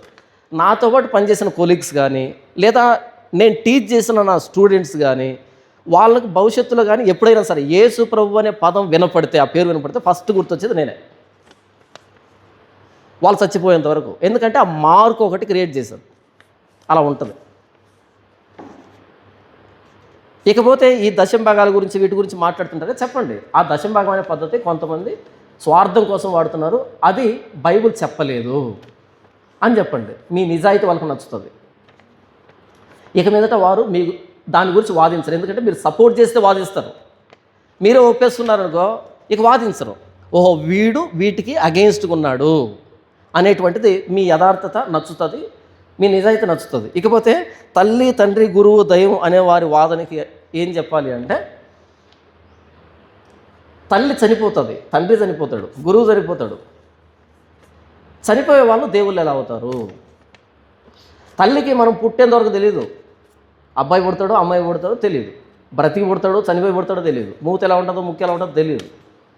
మరి తల్లి ఎలా దైవం అవుతుంది, తండ్రి ఎలా దైవం అవుతాడు? మొదట దేవుడు, తల్లిని మనకిచ్చినటువంటి దేవుడు, తండ్రిని మనకిచ్చినటువంటిది దేవుడు, మొదట దేవుడు అంతే. ఆ దేవుడు నిర్ణయించి మన తల్లి గర్భంలో మనల్ని ఇచ్చాడు. కాబట్టి తల్లి ఎప్పుడు కూడా దేవత కాదు, తండ్రి ఎప్పుడు దేవుడు కాదు, గురువు అంతకుమించి కాదు, దేవుడు మొట్టమొదట. ఓకే, ఈ వాదన మీరు, ఈ ఎక్స్ప్లెనేషన్ మీరు ఇచ్చినప్పుడు వాళ్ళు వినకపోయినా పర్లేదు, వాళ్ళకి అర్థం కాకపోయినా పర్లేదు, వాళ్ళు వ్యతిరేకించినా పర్లేదు, రిమైనింగ్ ప్రవర్తనలో వాక్యానికి తగినట్టుగా బ్రతకండి. వాళ్ళ వాదాలని వాళ్ళే పక్కన పెట్టేసుకుంటారు, నీ బిహేవియర్ను చూస్తారు, వాళ్ళు క్రీస్తుని అభిమానించడం స్టార్ట్ చేస్తారు, ఖచ్చితంగా భవిష్యత్తులో క్రీస్తు దగ్గరికి వస్తారు. అంతే, ఎక్కడున్నావో అక్కడ నమ్మకంగా ఉండంతే, అదే సువార్త అవుతుంది, ఏం మాట్లాడకపోయినా సువార్త అవుతుంది. అది విషయం. లాస్ట్ అన్న, అనంతమైన విశ్వంలో మనిషి లాంటి లివింగ్ ఆర్గానిజం ఉండవా? ఈవెన్ మైక్రో ఆర్గానిజమ్స్ ఉండవా? మన సైంటిస్ట్ మార్స్ ప్లానెట్ మీద వాటర్ ఐస్ రూపంలో ఉంది, లైఫ్ ఉంది, లైఫ్ ఉండే ఛాన్స్ ఉంది. ఒకవేళ లైఫ్ ఉంటే బైబిల్ పనికిరాదా, బైబిల్లో ఏలియన్స్ గురించి ఏమన్నా ఉందా అని మాట్లాడారు. లేదు, బైబిల్లో ఏలియన్స్ గురించి అస్సలు లేదు, విశ్వంలో ఇంకెక్కడ ఏలియన్స్ కానీ ఎవరు లేరు. అది జస్ట్ ఒక హైపోథెసిస్ అంతే, ఒక రూపకల్పన, ఒక ఇమాజినేషన్ అంతే. ఉండొచ్చు, ఓకే వాటర్ ఉందంటే లైఫ్ ఉండొచ్చు అనేటువంటి ఒక ఇమాజినేషన్ తప్ప ఇంకెక్కడ లైఫ్లో మనిషి లేడు. ఎందుకంటే బైబిల్ చెప్పలేదు నరులకు నివాసయోగ్యమైన భూగోళం మీద అనే మాట వ్రాయబడింది. ఆకాశమును యెహోవా వశము, భూమిని ఆయన నరులకిచ్చి ఉన్నాడు అని అంటాడు కీర్తనాకారుడు. కాబట్టి భూమి మీదనే మానవుడు చేయబడ్డాడు, మానవుడు ఉన్నాడు, ఏలియన్స్ లేరు. ఇకపోతే ఈ సైంటిస్టులు చాలా తెలివిగా అబద్ధాలు చెప్తారు. ఏమంటారు, పవర్ పాయింట్ ప్రజెంటేషన్ వేసి, ఆ గ్రాఫిక్స్ వేసి, ఎంటెంటో వేసినప్పుడు ఆ బ్యాక్గ్రౌండ్ మ్యూజిక్, ఈ ఓవర్ యాక్షన్ చూసి మనం కూడా అనుకుంటాం ఉందేమో అని. ఎక్కడ ఉండవు. సైంటిస్టులు వేసే జోకులు అర్థం కావాలంటే మనకు సైన్స్ తెలిసి ఉండాలి. సైంటిస్టులు వేసే జోకులు మనకు తెలియాలంటే ముందు మనకు సైన్స్ తెలిసి ఉండాలి. ఎక్కడుంది ఇంతకు జీవం విశ్వంలో? సైన్స్ విశ్వాసాన్ని నమ్మదు, బిలీఫ్ని నమ్మదు. సైన్స్కి ఏం కావాలి? ప్రూఫ్ కావాలి. ఓకే, ప్రూఫ్ కావాలి. ఇప్పుడు సైన్స్ని అడగాలి, అంతరిక్షంలో వీళ్ళు ఎవరు ఏలియన్స్ ఉన్నారని చెప్తున్నారు కదా, ఒక్కరిని తీసుకొచ్చి చెప్పండి అనాలి. అంతకుముందు ఆ స్టేట్మెంట్ ఇవ్వకూడదు. మనం చెప్పొచ్చు, ఎందుకని? మనది ఫెయిత్, బిలీఫ్. కనిపించనివి ఉన్నవి అనడానికి రుజువు ఫెయిత్ ఇది. కానీ సైన్స్ కూడా బిలీఫ్ అని చెప్తే ఎలా? సైన్స్ పైన గ్రహాంతరవాసులు ఉండొచ్చు అని చెప్పకూడదు, ఇదిగో అని చూపించాలి. అప్పుడే దాన్ని సైన్స్ అంటాం. ఉండొచ్చు అంటే వాళ్ళు కూడా ఇంకొక మతం అవుతుంది, వాళ్ళు కూడా ఇంకొక ఫెయిత్ అవుతుంది, సూడో సైన్స్ అవుతుంది. సైన్స్ లాంటిది సైన్స్ కాదు. సైన్స్ ఎప్పుడు కూడా చూపించాలి. మనకు బ్లడ్ శాంపుల్ తీసి మనం ఆరోగ్యం బాగాలేదని డాక్టర్ దగ్గరికి వెళ్ళాం. డాక్టర్ గారు అలా పైకి కింద చూసి నీకు మలేరియా ఉండొచ్చు అన్నాడు అనుకో. నీకు మలేరియా ఉండొచ్చు అనేదానికి 6 సంవత్సరాలు ఎందుకు చదవడం? ఉండొచ్చు, కావచ్చు, చెప్పొచ్చు, ఏంటో ఖచ్చితంగా చెప్పు. నేను అనొచ్చు, చలి పెడుతుందా అయితే మలేరియా ఉండొచ్చు అంటే చెల్లుబాటు అవుతుంది. నేను ఎంబీబీఎస్ కాదు. కానీ ఎంబీబీఎస్ చదివి మలేరియా ఉండొచ్చు, టైఫాయిడ్ ఉండొచ్చు అనొద్దు. అవేవో ఉంటాయి కదా పరికరాలు, చేసి చెప్పు ఇది అని. అలాగే సైంటిస్టులు అంతరిక్షంలో జీవరాశులు ఉండొచ్చు, సారీ ఆ మాట చెప్పొద్దు, ఉన్నారు, ఇదిగో. ఎందుకంటే సైన్స్ ప్రూఫ్నే నమ్ముతుంది. మీరు కూడా ప్రూఫ్ చూపిస్తేనే మేము నమ్ముతాం. ప్రూఫ్ లేకుండా మాట్లాడితే మీది ఒక మతం అవుతుంది. అమెరికా వాళ్ళు కొన్ని ఎక్స్పెరిమెంట్లు చేయడానికి ఈ యాటమ్ బాంబులు లేకపోతే ఈ ఉన్నాయి కదా, యురేనియంతో సంబంధించిన బాంబ్స్ ఉన్నాయి కదా, ఈ బాంబుల మీద ఎక్స్పెరిమెంట్ చేయడానికి ఆ ఏరియాలోకి ఎవరు ఎంటర్ కాకుండా ఒక భయాన్ని సృష్టించి వదిలిపెట్టి దాని మీద సినిమాలు తీసి ప్రపంచం మీద వదిలేరు. ఏలియన్స్, ప్రెడేటర్స్ ఏంటంటే వదిలిపెట్టేసారు అన్నమాట. ఇంకా అవి చూసేసి అవన్నీ ఊహించుకుంటా ప్రతి సందర్భంలో. ఇదంతా డ్రామా. ఆ ఫ్లయింగ్ సాసర్ ఎగిరాయంట, ఏంటంటో ఆబ్జెక్ట్స్ ఉన్నాయంట. అంతెందుకు మన క్రిస్టియన్ ఒకడు హేమన్ అనే ఒక జోకర్ ఉన్నాడు మన క్రిస్టియన్లో. హేమన్ అనేవాడు చెప్తున్నాడు ఏలియన్స్ వస్తారంట భూమి మీద. ఎప్పుడు చెప్పాడు డేట్ వాడు? ఆ నవంబర్లో అయిపోయిందా? ఆ నవంబర్లో ఏలియన్స్ వస్తారని చెప్పాడు. నవంబర్ అయిపోయింది కదా, వాడికి ఫోన్ చేయండి, మరి ఎక్కడ వచ్చాయి అని అడగండి. హేమనే కనపడకుండా పోయాడా? ఏలియన్స్ కనపడటం పక్కన పెట్టి వీడే కనపడకుండా పోయాడా? అలా ఏంటంటే ఏలియన్స్ లేవు. అమెరికా సృష్టించిన ఒక ఊహ అది సృష్టించి కొన్ని సినిమాలు వదిలిపెట్టింది. ఇదంతా జియో పొలిటికల్ గేమ్. మనకు చదువు రాదు అంటే సైన్స్ పట్ల అంత అవగాహన ఉండదు. సైంటిస్ట్ కూడా అబద్ధాలు చెప్తారు. ఎందుకంటే వాళ్ళు ఏదో ఒకటి చెప్పకపోతే వాళ్ళు మర్చిపోతారు ప్రపంచం. ఏదో ఒకటి చెప్పకుండా ఉన్నారనుకో వాళ్ళు మర్చిపోతుంది ప్రపంచం. కాబట్టి ఏదో ఒకటి చెప్తూ ఉండాలి. ఈ దేశాల మధ్య మరలా ఒక టెన్షన్ ఉంటుంది. ఇండియాలో సైంటిస్టులు ఉంటారు కదా, అమెరికాలో సైంటిస్టులు ఉంటారు, జపాన్లో ఉంటారు కదా. ఇండియా వాళ్ళు ఏదైనా చెప్పలేదనుకో, మిగతా వాళ్ళు చెప్పారనుకో, ఇండియాకి చిన్న చూపు ఉంటుంది. కాబట్టి వీళ్ళు కూడా ఏదో ఒకటి చెప్తూ ఉండాలి, వాళ్ళు కూడా ఏదో చెప్తూ ఉండాలి. ముందు చెప్దాం, తర్వాత వెరిఫై చేసి ఉందో లేదో దానికి కొన్ని సంవత్సరాలు పడతాయి. ప్రస్తుతానికి స్టేట్మెంట్ ఇద్దాం. మీకు అర్థమైందా గేము? వీళ్ళ మధ్య చాలా కాంపిటీషన్ ఉంటుంది. వాడు ఒకటి శాటిలైట్ పంపించాడు అనుకో, మిగతా వాళ్ళందరికీ ఇక ప్రెజర్ పెరిగిపోతుంది. మీరేం చేస్తున్నారా అంటది గవర్నమెంట్. ఆవిడ వెంటనే ఏం చేయాలి, వీళ్ళు కూడా ఏదో ఒకటి పంపించాలి, అది ఫెయిల్ అయినా పాస్ అయినా సరే మేము కూడా ఏదో ఒకటి చేసామని. అలా ఎలా ఉంటుందంటే వాళ్ళు ఏదో స్టేట్మెంట్ ఇచ్చారు, వీళ్ళు కూడా అదిగో పులి అంటే ఇదిగో తోక అనాలి. అక్కడ పులి లేదు, ఇక్కడ తోక లేదు. ఎవడో ఇద్దరు నడుచుకుంటూ వెళ్తూ ఉంటే ఈ పక్కనోడి కంటే వీడు తెలివైన వాడిగా అనిపించుకోవాలని వరే అక్కడ చూసి ఆ కొండ మీద చీమలు గుంపుగా వెళ్తున్నాయి. ఎక్కడంట? ఆ కొండ మీద చీమలు వరుసగా వెళ్తున్నాయి. చూడ ఎంత వరుసగా వెళ్తున్నాయి అని అన్నాడంట. కనపడతాయా? ఏది కొండ మీద ఉన్న చీమలు వరుస కనపడుతుందా? ఎందుకు చెప్పాడు? నేను గొప్పవాడిని, నీ కంటి చూపు ఎలా పనిచేస్తున్నాయి వీడు అనాలని. వీడెంత తక్కువ తిన్నాడా? అరే ఆ 4వ చీమ చూసావు కుంటుతుంది, బహుశా కాలు విరిగిందేమో అన్నాడు వీడు.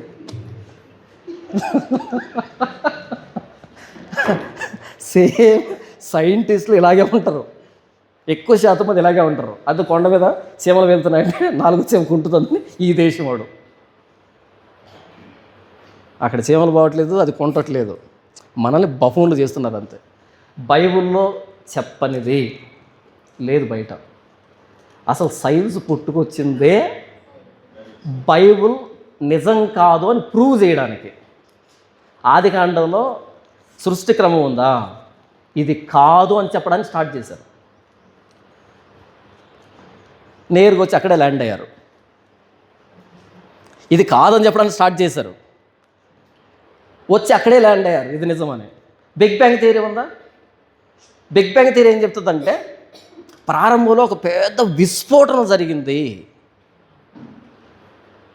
అంతకుముందు ఏమనుకున్నారు అంటే ఈ యూనివర్స్ అనేది ఎటర్నల్, ఇది అనంతం, దీనికి ఆది లేదు అంతం లేదు అనేటట్టు అనుకున్నారు. ఎక్స్పెరిమెంట్ స్టార్ట్ చేశారు. చివరికి వచ్చి ఎక్కడ ల్యాండ్ అయ్యారు? In the beginning there was explosion. In the beginning అక్కడికి వచ్చి ల్యాండ్ అయ్యారు. దీనికి బిగినింగ్ ఉంది. బిగినింగ్ ఉందంటే ఎండింగ్ ఉంది. వేసుకో 2వ రాగడ ఎండింగే కదా. కాబట్టి సైంటిస్టులు చెప్పేటువంటి కొన్ని తమాషా స్టేట్మెంట్లు మనకు అర్థం కావాలంటే ముందు మనకు సైన్స్ తెలియాలి. వాళ్ళు ఏం చెప్పినా సరే ప్రూఫ్ అడగాలి. మన వాళ్ళు ఏం చేస్తారంటే వాళ్ళు ఏదైనా చెప్పగానే మనం సమాధానం చెప్పే ప్రయత్నం చేస్తాం. నో, వాళ్ళనే మనం రివర్సల్ అడగాలి, దాని ప్రూఫ్ ఏంటి అని. దేవుడు లేడు అన్నాడు అనుకో, సరే ప్రూఫ్ ఏంటి అని అడగండి. ఇంక అడగడు, ఇంక మాట్లాడు, వెళ్ళిపోతాడు. ఎందుకంటే సైన్స్ ఒకటి లేదు అని చెప్పాలి అంటే దాని మీద ఎక్స్పెరిమెంట్ జరగాలి. ఏ టెస్ట్ ట్యూబ్లో దేవుణ్ణి వేసి కెమికల్ వేసి టెస్ట్ చేసావు, లేకపోతే ఏ మైక్రోస్కోప్లో చూసావు, ఏ టెలిస్కోప్లో చూసి లేదని చెప్తున్నావు. పోనీ విశ్వంలో ఎంత తిరిగావు, ఎంత దూరం తిరిగావు, ఎప్పటికీ సోలార్ సిస్టమ్ దాటి బయటికి వెళ్ళా. ఆ మార్స్ దగ్గరకు చాగున్నాం, సోలార్ సిస్టమ్ దాటి బయటికి వెళ్ళా ఇప్పటి వరకు. మరి ఎక్కడ వెతికావు ఎంతకి? 100 బిలియన్ గెలాక్సీస్ ఉన్నాయని చెప్తున్నావు నువ్వు. అసలు మన పాలపుంతులనే సౌర కుటుంబాన్ని దాటకుండా దేవుడు లేడనే స్టేట్మెంట్ ఎలా ఇస్తావు? ఇప్పుడు ఈ గదిలో ఒక సూది పడిపోయింది వెతకండి అని అనుకోండి, ఒక అడుగు వెతికి లేదు అంటే ఎలా అవుతుంది? అణువను 1కి 10 సార్లు చూసి వెతికి అప్పుడు లేదనే స్టేట్మెంట్ ఇవ్వాలి. 1 ఇంచు వెతికి లేదంటే ఈ యూనివర్స్లో అసలు సూర్య కుటుంబాన్ని దాటి బయటికి వెళ్ళను నువ్వు. ఇంకా నీకు ఏం అర్థమైందని లేదంటున్నావు. దేవుడు ఆయన బైబిల్ ఏం చెప్పింది? యూనివర్స్లో ఉన్నాడు దేవుడు అని చెప్పిందా? యూనివర్స్ బయట ఉన్నాడని చెప్పిందా? ఆది యందు దేవుడు భూమి ఆకాశములను సృజించను అంటే ఇదంతా సృష్టికర్త బయట ఉన్నాడు, సృష్టి బయట ఉన్నాడు. ఫస్ట్ దాటు యూనివర్స్ అంతటినే, ఎండింగ్కి రా, ఆ తర్వాత చెప్పు లేడని. ఆ బయటకు వచ్చిన తర్వాత పైన చూసి లేడు అని చెప్పు. యూనివర్స్ లోపల దేవుడు ఉంటాడు బైబిల్ అని చెప్పలే. సృష్టికర్త సృష్టములో ఉన్నాడని బైబిల్ చెప్పలే. ఆయన చేశాడు అంటే ఆయన బయట ఉన్నాడు, సృష్టి పక్కన ఉంది. సో నువ్వు ఇంకా సోలార్ సిస్టమ్ దాటలే. ఎందుకు ఈ పెద్ద పెద్ద మాటలు దేవుడు లేడని? అదే విషయం. ఎవరో ఒక ఆయన చంద్రమండలం మీదకి వెళ్ళాడు. చంద్రమండలం మీదకి వెళ్ళి కిందికి వచ్చి క్రిస్టియన్స్ని మాక్ చేద్దామని, వెక్కిరిద్దామని, నేను చంద్రుడి మీదకి వెళ్ళి చూశాను, దేవుడు కనిపించాలా అన్నాడంట. ఆ కింద ఉన్నటువంటి క్రిస్టియన్ అన్నాడంట, ఒక్కసారి ఆ సూట్లోంచి బయటకు వచ్చేట కనపడుండేమో, నేను పైనంతా వెతికాను దేవుడు కనపడలే అన్నాడంట. ఒకసారి సూట్లోంచి బయటకు వచ్చినా కనపడుండు కదా, కనపడతాడా? దేవుడు కనపడాలంటే సూట్ వేసుకొని చూడకూడదు, సూట్ తీసి పైకి వెళ్ళి అప్పుడు కనపడతాడు, క్షణంలో కనపడతాడు అంతే. పడుతుంది ముక్కుల్లోంచి చెవుల్లోంచి బ్లడ్ ఇలా, అప్పుడు కనపడతాడు. సైన్స్ ప్రూఫ్తో చెప్పాలి, ప్రూఫ్ లేకుండా చెప్తే అది కూడా బిలీఫ్ అవుతుంది. ఇప్పుడు చెప్పండి, ఏలియన్స్ ఉన్నారా అంటే ఉన్నారని చెప్పిన వాడిని అడగండి, ఫస్ట్ చూపించు, అటు తర్వాత మాట్లాడదాం. సైంటిఫిక్ మెథడ్ అని ఉంటుంది, దానికి 7 స్టెప్స్ ఉంటాయి. ఫైనల్లో కంక్లూజన్ లేదా ఇన్ఫరెన్స్ అనేది చివరిలో వస్తుంది రిజల్ట్. పైన 6 స్టెప్స్ ఫాలో అయిన తర్వాత 7వ స్టెప్ వస్తుంది. ఆ 7వ స్టెప్ కంక్లూజన్ అనమాట. వీడు ఫస్ట్ ఎయిమ్ లేదా టు ఆస్క్ ఏ క్వశ్చన్ అనే దగ్గర ఉన్నాడు, క్వశ్చన్ వేస్తున్నాడు, ఏలియన్స్ ఉన్నారా. నంబర్ 2 హైపోథెసిస్, రూపకల్పన, పరికల్పన, ఉండొచ్చు అనేది 2వ స్టెప్. అబ్బా ఇంకా 5 ఉన్నాయి, ఆ చివరిలో చెప్పాలి కదా, 2వ దాంట్లో చెప్తావేంటి? కాబట్టి సైంటిఫిక్ మెథడ్లో 7 స్టెప్స్ ఉంటాయి కదా, నువ్వు 2వ దాన్ని మా మీద రుద్దకు, ఉండొచ్చు అని మొత్తం 7 చేసి చివరిలో ఇన్ఫరెన్స్ వస్తుంది, కంక్లూజన్ వస్తుంది, అప్పుడు చెప్పు, వింటాం. నేను చెప్పింది ఇప్పుడు 8వ తరగతి సైన్స్. సైంటిఫిక్ మెథడ్లో 2nd స్టెప్ చెప్తున్నారు వీళ్ళు, ఉండొచ్చు అని. ఉండొచ్చు అనేది ఆన్సర్ కాదు, ఉన్నారన్నది ఆన్సర్, అది 7వ స్టెప్. ఏలియన్స్ ఉన్నారా అంటే లేరు, బైబిల్ చెప్పింది. నరులకు నివాసయోగ్యమైన భూమి, లేదా ఆయన భూమిని నరులకు ఇచ్చాడు, ఆకాశంలో యెహోవా వశము అని చెప్పాడు, అదే విషయం. కాబట్టి ఏలియన్స్ లేరు. మైక్రో ఆర్గానిజమ్స్ ఉన్నాయా అంటే కొన్ని థర్మోఫైల్ బ్యాక్టీరియా లాంటి మైక్రో ఆర్గానిజమ్స్ ఉన్నాయి అని సైన్స్లో చెప్పబడింది. ఎందుకంటే పైకి వెళ్ళారు, కొంచెం రీసెర్చ్ చేశారు, ఆ మట్టి తీసుకురావడము అది చేశారు, కాబట్టి బహుశా ఉండొచ్చు, కానీ మనుషులైతే లేరు, అది విషయం. ప్రైజ్ లార్డ్ అన్న, నీటి బాప్తీసం తీసుకుంటేనే రక్షించబడినట్లా? ఓకే, నీటి బాప్తీసం తీసుకుంటేనే రక్షింపబడినట్లా అని అంటే, బాప్తిస్మము అన్నది నేను యేసు ప్రభుని అంగీకరిస్తున్నాను అనేదానికి బాహ్య రుజువు. తాలిబొట్టు కడితేనే పెళ్ళైనట్టా అనే ప్రశ్న అడిగామనుకో, తాలిబొట్టు కడితేనే పెళ్ళ, ఉంగరం మారిస్తే పెళ్ళి కదా, లేకపోతే ఇంకోటి పెళ్ళి కదా అంటే, ఇదేంటంటే మేమిద్దరం భార్యాభర్తలము అనేదానికి బయట రుజువు, అందరి సమక్షంలో జరిగే రుజువు అది. అలాగే బాప్తిస్మం అన్నది నేను యేసు ప్రభుని నా సొంత రక్షకుడిగా అంగీకరిస్తున్నాను, నేను పాపిని, ఆయన నా పాపాలు క్షమిస్తున్నాడు, ఆయన రక్తంలో కడగబడాలనుకుంటున్నాను, ఇక మీదట ఈయనే నా దేవుడు, ఇక మీదట ఈయన చెప్పినట్టే వింటాను అని ఇక్కడ తీర్మానం చేస్తున్నామే, నిర్ణయించుకున్నామే. ఇది బయట అందరికీ కనపడదు. ఇది కనబడాలి అంటే బహిరంగంగా నీళ్ళలో మునిగి లేవడం ద్వారా బహిరంగ ప్రకటన బాప్తిస్మం అనేది. బాప్తిస్మం తీసుకుంటేనే రక్షించబడినట్టు అంటే యేసు ఏం చెప్పాడు అంటే, మీరు సర్వలోకానికి వెళ్ళి సర్వ సృష్టికి సువార్త ప్రకటించండి, సువార్తను నమ్మి బాప్తిస్మం పొందినవాడు రక్షింపబడతాడు అన్నాడు ఆయన. నమ్మడము, నమ్మిన దాన్ని బాప్తిస్మంలో ప్రకటించడం, 2 వెంటనే జరిగితేనే రక్షించబడినట్టు అని యేసు చెప్పాడు. కాబట్టి నువ్వు నమ్ముతున్నాను అనేదాన్ని బాప్తిస్మంలో ప్రకటిస్తేనే రక్షణ అని యేసు చెప్పాడు. కాబట్టి నీటి బాప్తిస్మం తీసుకోవాలి. కానీ నీటి బాప్తిస్మం తీసుకోవడమే రక్షణ కాదు, ముందు దాన్ని నమ్మాలి. మారు మనసు పశ్చాత్తాపం ద్వారా నీ పాపాలు ఒప్పుకోవాలి. యేసు ప్రభు గురించి చెప్పబడిన విషయాలు నమ్మాలి. ఆ నమ్ముతూ బాప్తిసాన్ని ప్రకటించాలి, అప్పుడు రక్షించబడినట్టు. తర్వాత మలాకి మత్తయి మధ్య 400 సంవత్సరాల గ్యాప్ ఉన్నట్లు చెప్తున్నారు. ఆ సమయంలో ఎందుకు దేవుడు సైలెంట్గా ఉన్నాడు? ఆ సమయం అంటే దేవుడు ఏ ఒక్కరితో కూడా మాట్లాడలేదా? అవును, మలాకి నుంచి మత్తయి మధ్య 400 సంవత్సరాలు సైలెంట్ ఇయర్స్ అంటారు. దేవుడు మాట్లాడలేదు. ఆ సమయంలో దేవుడు ఎందుకు సైలెంట్గా ఉన్నాడంటే ఏమో రీజన్ అయితే బైబిల్లో చెప్పబడలేదు, కాబట్టి నాకు కూడా తెలియదు.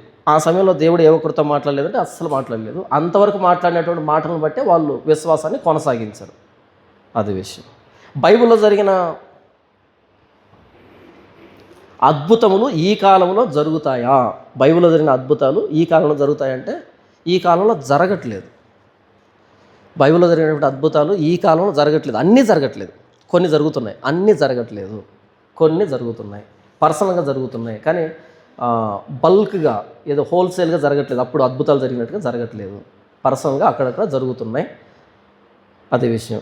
తర్వాత ఏదైనా అద్భుతం జరిగితే అది దేవుని ద్వారా జరిగిందా లేదా అని ఎలా గుర్తించాలి? అంటే బైబిల్లో ఉన్నటువంటి లక్షణాలు దాంట్లో ఉంటాయి.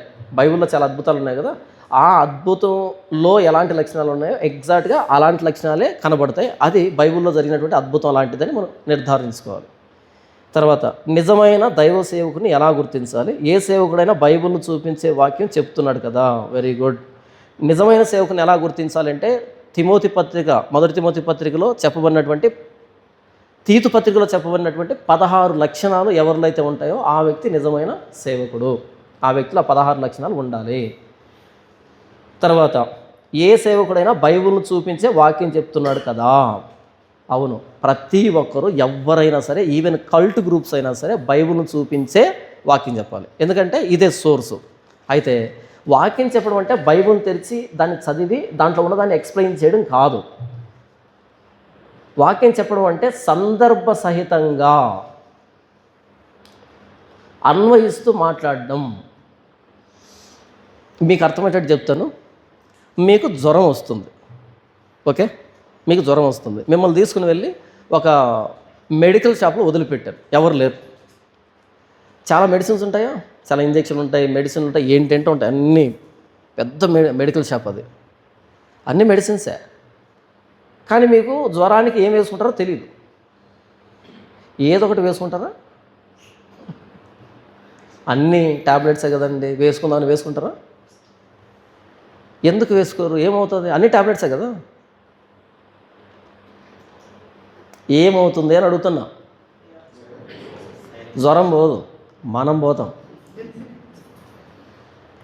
మీరు మెడికల్ షాప్కి వెళ్ళి అడగండి, అన్న జ్వరానికి ఒక ట్యాబ్లెట్ ఇవ్వండి అనగానే ఎవరికి అంటాడు? పురుషులుగా స్త్రీలుగా? వాళ్ళ వయసు ఎంత అని అడుగుతాడు. కొంతమంది అయితే బరువు ఎంత అని కూడా అడుగుతారు. బరువు బట్టి కూడా ఉంటుంది ఆ ఫార్ములేషన్ అనేది. ఓకే, వాళ్ళ బాడీ సైజ్ ఎంత ఉంది, ఈ డ్రగ్ డోస్ ఎంత ఇవ్వాలి. చిన్నపిల్లలకి మనం 500 mg ఇస్తాం డోలో, మనం ఎంత వేసుకుంటాం? 650 వేసుకుంటాం. మీరు 500 వేసుకొని చూడండి, లేదా 250 వేసుకొని చూడండి, జ్వరం తగ్గుతుందా? తగ్గదు. ఒక జ్వరం మాత్రం విషయంలోనే స్త్రీలా పురుషులా తెలుసుకోవాలి, బాడీ వెయిట్ తెలుసుకోవాలి, ఎంతకాలం నుంచి వస్తుందో తెలుసుకోవాలి, దానికి మరలా ఈ సైడ్ ఎఫెక్ట్స్ ఉంటాయి, ఇవన్నీ చెప్పాలి, పథ్యం చెప్పాలి. ఇదంతా ఉంటేనే ఒక మాత్ర పనిచేస్తుంది. మరి బైబిల్లో ఉన్న వచనాలని నీ ఇష్టం వచ్చినట్టు ఎలా వాడుకుంటావు? దానికి ఒక సమయము, సందర్భము. ఈవెన్ పల్లెటూరులో ఉన్న ముసలు చూడండి, ఇంట్లో జ్వరం మాత్రలు ఉంటాయి, ఎప్పుడో తెచ్చిపెట్టుంటారు. ఇప్పుడు జ్వరం వచ్చింది, పుట్టుకొని వేసుకోరు దాన్ని పట్టుకొని ఎవరైనా చదువుకుంటే వాడి దగ్గరికి వచ్చి, ఒరే నాయన దీనికి టైం ఎంత ఉందో చూడని అడుగుతారు. దీనికి టైం ఎంత చూడని అడుగుతారు వాళ్ళు. వాళ్ళకున్న తెలివితేటలు లేవు చాలామందికి. అంటే మాత్రం ఉంది కదని వేసుకోవడం కాదు, దానికి ఒక టైం ఉంటుంది. ఆ టైం తర్వాత అది రోగాన్ని తగ్గించడం కాదు, మనిషిని లేకుండా చేస్తుంది, సైడ్ ఎఫెక్ట్స్ వస్తాయి. మా ప్రాంతంలో ఒక బ్రదర్ ఉన్నాడు, ఏదో ఆరోగ్యం బాగాలేకుండా వచ్చింది, సేమ్ టాబ్లెట్ గూట్లో ఉంది, దాన్ని తీసుకుని వేసుకున్నాడు. వేసుకుంటే మొత్తం బెలూన్ ఉబికాడు. బెలూన్ ఉబుకుతుంది చూసారా, మొత్తం ఊపికాడు మనిషి. ఊపిరి తిరగడం కష్టం అయిపోయింది, లోపల ఊపిరితిత్తులు కూడా ఊపికాయి, ఫ్లష్ అవుట్ అయింది, ఊపిరి తిరగట్లే. బయట అయితే తట్టుకోగలడు, ఊపిరితిత్తులు ఊపికాయి లోపల. ఏంటి పరిస్థితి? ఆ గ్యాప్ సరిపోవట్లే. అకస్మాత్తుగా వ్యక్తిని తీసుకుని వెళ్తే, మరి ఏం చేసామంటే ₹1/2 మాత్రం వేసుకున్నాడు. మరలా పెద్ద మాత్ర కదా, ₹1/2 మాత్రం ఒకటి వేసుకున్నాడు, దెబ్బతో ఆపరేషన్ దాకా వెళ్ళింది పరిస్థితి. ఒక ట్యాబ్లెట్ని వెనక ముందు ఆలోచించకుండా, అది ఏ జబ్బుకు ఆలోచించకుండా, దానికి టైం ఏంటో తెలియకుండా నోట్లో వేసుకుంటే ఎలాగుంటుందో పరిస్థితి. ఒకవేళ అక్కడైనా బ్రతికి బట్టకట్టొచ్చేమో, కానీ వాక్యాన్ని బైబిల్లో నుంచి చెబుతున్నాడు. వద్దు, ప్రతి మెడికల్ స్టోర్లోంచే వస్తుంది, ప్రతి మెడిసిన్ అక్కడి నుంచే వస్తుంది. కానీ సరిగ్గా దాన్ని ఆ పర్సన్కి అన్వయించే వ్యక్తి ఉండాలి. మనం అన్ని మెడికల్ షాప్కి వెళ్ళాం, ఫలానా దగ్గరికి వెళ్తే మంచి మెడిసిన్ ఇస్తాడు అని అంటాం. ఎందుకని? వాడు గుర్తుపట్టాడు జబ్బుని, కాబట్టి అక్కడికే వెళ్తాం, అన్ని చోట్లకి వెళ్ళాం. మనం వెళ్ళి తలనొప్పికి ట్యాబ్లెట్ ఏమంటే పుసుకుని ఇచ్చాడు అనుకో, వాడు నిజమైన ఫార్మసిస్ట్ కాదు, వాడు నిజమైన డాక్టర్ కాదు. ఎందుకంటే తలనొప్పి అని చెప్పాల్సింది నువ్వు కాదు, క్వశ్చన్స్ అడగాలి. తలనొప్ప ఎప్పటి నుంచి, ఎప్పుడెప్పుడు వస్తుంది, ఈ లక్షణాలు ఉన్నాయా, ఆ లక్షణాలు ఉన్నాయా, మొత్తం వరుస పెట్టి ఒక 10 క్వశ్చన్లు అడిగి అప్పుడు జబ్బు దొరుకుతుంది. ఓహో, ఈ తలనొప్పి వచ్చింది ఆలోచించడం వల్ల, ఈ తలనొప్పి వచ్చింది నిద్ర మేలుకోవడం వల్ల, ఈ తలనొప్పి వచ్చింది గ్యాస్ ట్రబుల్ వల్ల, ఈ తలనొప్పి వచ్చింది ఫలానా దాని వల్లని అప్పుడు జబ్బు దొరుకుతుంది. 10-15 క్వశ్చన్లు అడిగితే అప్పుడు ఇవ్వాలి. వాడు నిజమైన ఫార్మసిస్ట్. అలా కాకుండా తలనొప్పికి ఇచ్చాడు అనుకో, కుదరదు. జ్వరమా అని ఇవ్వకూడదు. ఎందుకు వస్తుంది ఆ జ్వరం? డాక్టర్ ఎందుకు 6 సంవత్సరాలు చదువుతాడు? దాని మూలాన్ని పట్టుకోవాలి. అలాగే బైబిల్ తెరిచి ఏదో మాట్లాడితే బైబిల్ చెప్పినట్టు కాదు. నేను చెప్పాను అనుకోండి, దావీదు నా హృదయానుసారుడు అని దేవుడే అన్నాడు, దావీదు పచ్చిపాతూ పోయాడు కాబట్టి మనం వ్యభిచారం చేసినా తప్పులేదని చెప్పాను అనుకోండి, ఉందా? అది ఉంది బైబిల్లోనే. సమూయేలు గ్రంథంలో వ్యభిచారం చేశాడు. తర్వాత అపోస్తుల కార్యంలో దావీదు నా హృదయానుసారుడు అని చెప్పాడు. చూసారా ప్రియులారా, దేవునికి ఇష్టమైన వాళ్ళు కూడా వ్యభిచారం చేశారు అన్నాను అనుకోండి, చెల్లదా? చెల్లుతుంది. అది కూడా బైబిల్ నుంచి చెప్పాను. కాబట్టి అది ఏ కాలానికి సంబంధించింది, ఎంతవరకు అన్వయించుకోవచ్చు, దాంట్లో ఏం తీసుకోవాలి, ఏం తీసుకోకూడదు, ఇవన్నీ మనకు తెలియాలి. ఎస్తేరు గ్రంథం ఉంది. చెప్పండి, క్రిస్టియన్స్ ఫ్యాషన్ షోలో పాల్గొనొచ్చా? ఫ్యాషన్ షో అంటే తెలుసా? క్రిస్టియన్స్ ఫ్యాషన్ షోలో పాల్గొనొచ్చా? ఎస్తేరు గ్రంథం అదే ఫ్యాషన్ షోనే. ఎస్తేరు గ్రంథం ఫ్యాషన్ షో కాదు, దాని బాబది. అక్కడ ఫ్యాషన్ షోలో కెమెరా ఎదురుగా నడిచి ఇంటికి వచ్చేస్తారు వాళ్ళు, అంతకుమించి ఏముండదు. ఈవిడ ఎక్కడికి వెళ్ళి నడుచుకుంటూ రాజుగారి దగ్గరికి వెళ్ళి మరుసటి ఉదయాన్నే వచ్చింది. అలా వెళ్ళొచ్చా మనం? చెప్పిన వాక్యాన్ని నా ఛానల్లో ఉంటుంది చూడండి. ఒక్క రాత్రి కోసం 12 నెలల స్నానం అనే టైటిల్తో ఉంటుంది. దీని కింద లింక్ ఇచ్చేసేయండి. ఒక్క రాత్రి కోసం 12 నెలల స్నానం అని మెసేజ్ చెప్పాను. అది విన్న చాలామంది కాల్ చేశారు, బ్రదర్ ఈ యాంగిల్లో మాకు ఎప్పుడు తెలియదని. ఎలా తెలుస్తుంది? మనం ఎస్తేరు లాగా ప్రార్థన చేయాలని చెప్పారు తప్ప ఎస్తేరు గ్రంథం ఏ కాంటెక్స్లో రాయబడింది ఎవరు చెప్పారు మీకు? అసలు ఎస్తేరు ఏముంది, నేను నశించినా నశిస్తాను కానీ అసలు ఎందుకు నశించాలి నువ్వు? కోరేషు ఆజ్ఞ జారీ చేశాడు వెళ్ళండి అని, వెళ్ళకుండా అక్కడ ఎందుకున్నావు? కోరేషు ఆజ్ఞ జారీ చేసి వెళ్ళండి మీ దేశానికి, దేవాలయాన్ని కట్టుకోండి అంటే అక్కడే ఎందుకు నిలవబడ్డావు? రాకుండా మిగిలిపోయారు అక్కడ ఉద్యోగం కోసం. కాబట్టి మిగిలిపోయిన వాళ్ళకి పట్టిన గతి ఇదని చెప్పాడు. అది నెగిటివ్ యాంగిల్లో రాయబడినటువంటి గ్రంథం. అలాగని మంచి విషయాలు లేవంటే ఉన్నాయి. అందుకని దేవుడు ఉద్దేశపూర్వకంగా తన పేరు బయలుపరుచుకోవాలి ఆ గ్రంథంలో. ఇలాంటి చోట నా పేరు ఉండదని పేరు అసలు ప్రస్తావించాలి దేవుడు అనేటువంటి పదాన్ని ఉద్దేశపూర్వకంగా పక్కన పెట్టాడు. బ్యాక్గ్రౌండ్లో పనిచేశాడు కానీ బయట కనిపించలే ఆయన. అలాంటి గ్రంథాన్ని మన వాళ్ళు ఏం చెప్తారు దాని గురించి? ఎస్తేరు రాజు దగ్గరికి వెళ్ళింది ప్రాణాలు తెగించి. ఎవరి కోసం వెళ్ళావు? ఎవరి కోసం వెళ్ళావు? ఆ ఆర్డర్ పాస్ అయితే ఫస్ట్ నిన్నే లేపేస్తారు కాబట్టి, మీ బాబాయ్ పోతాడు కాబట్టి. ఉపవాసం అవును, కష్టం వస్తే అందరూ ఉపవాసం చేస్తారు, బయట వాళ్ళు చేయరా? కష్టం వస్తే అందరూ ఉపవాసం చేస్తారు, మనమే కాదు బయట వాళ్ళు కూడా చేస్తారు. ఎందుకు వచ్చింది ఆ కష్టం అన్నది ప్రశ్న. నెగిటివ్ యాంగిల్లో రాయబడినటువంటి గ్రంథాన్ని నెగిటివ్గానే తీసుకోవాలి. న్యాయాధిపతుల్లో నెగిటివ్ యాంగిల్లో రాయబడినటువంటి పుస్తకం అది. కాబట్టి బైబిల్లోదే చెప్తున్నారన్న, బైబిల్లోదే అది ఏంటి, దాని మూలం ఏంటి, ఎంతవరకు అన్వయించబడుతుంది. ఇంకెందుకు డిసెంబర్ 31 వస్తుంది, ఆ రోజు రాత్రి స్పెషాలిటీ ఏంటి? ఇన్ని వస్తాయి వాగ్దానాలు కదా. ఇక్కడ మాత్రం అన్నీ ఉండవు. ఇక్కడ ఇన్ని వస్తాయి. పోయిన సంవత్సరం వాగ్దానం వచ్చింది, ఈ సంవత్సరం వాగ్దానం వస్తాయి, నెక్స్ట్ చచ్చిపోయేందుకు వాగ్దానం వస్తుంది. ఒక్కటి కూడా నెరవేరదు మన జీవితంలో.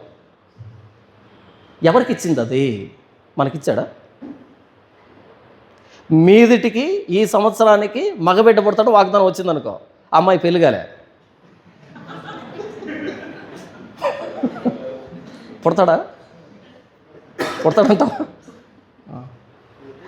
ఎవరు రాశారు, ఎవరు తీసుకున్నారు, ఏంది తమాషా, ఎక్కడి నుంచి వచ్చింది ఇదంతా?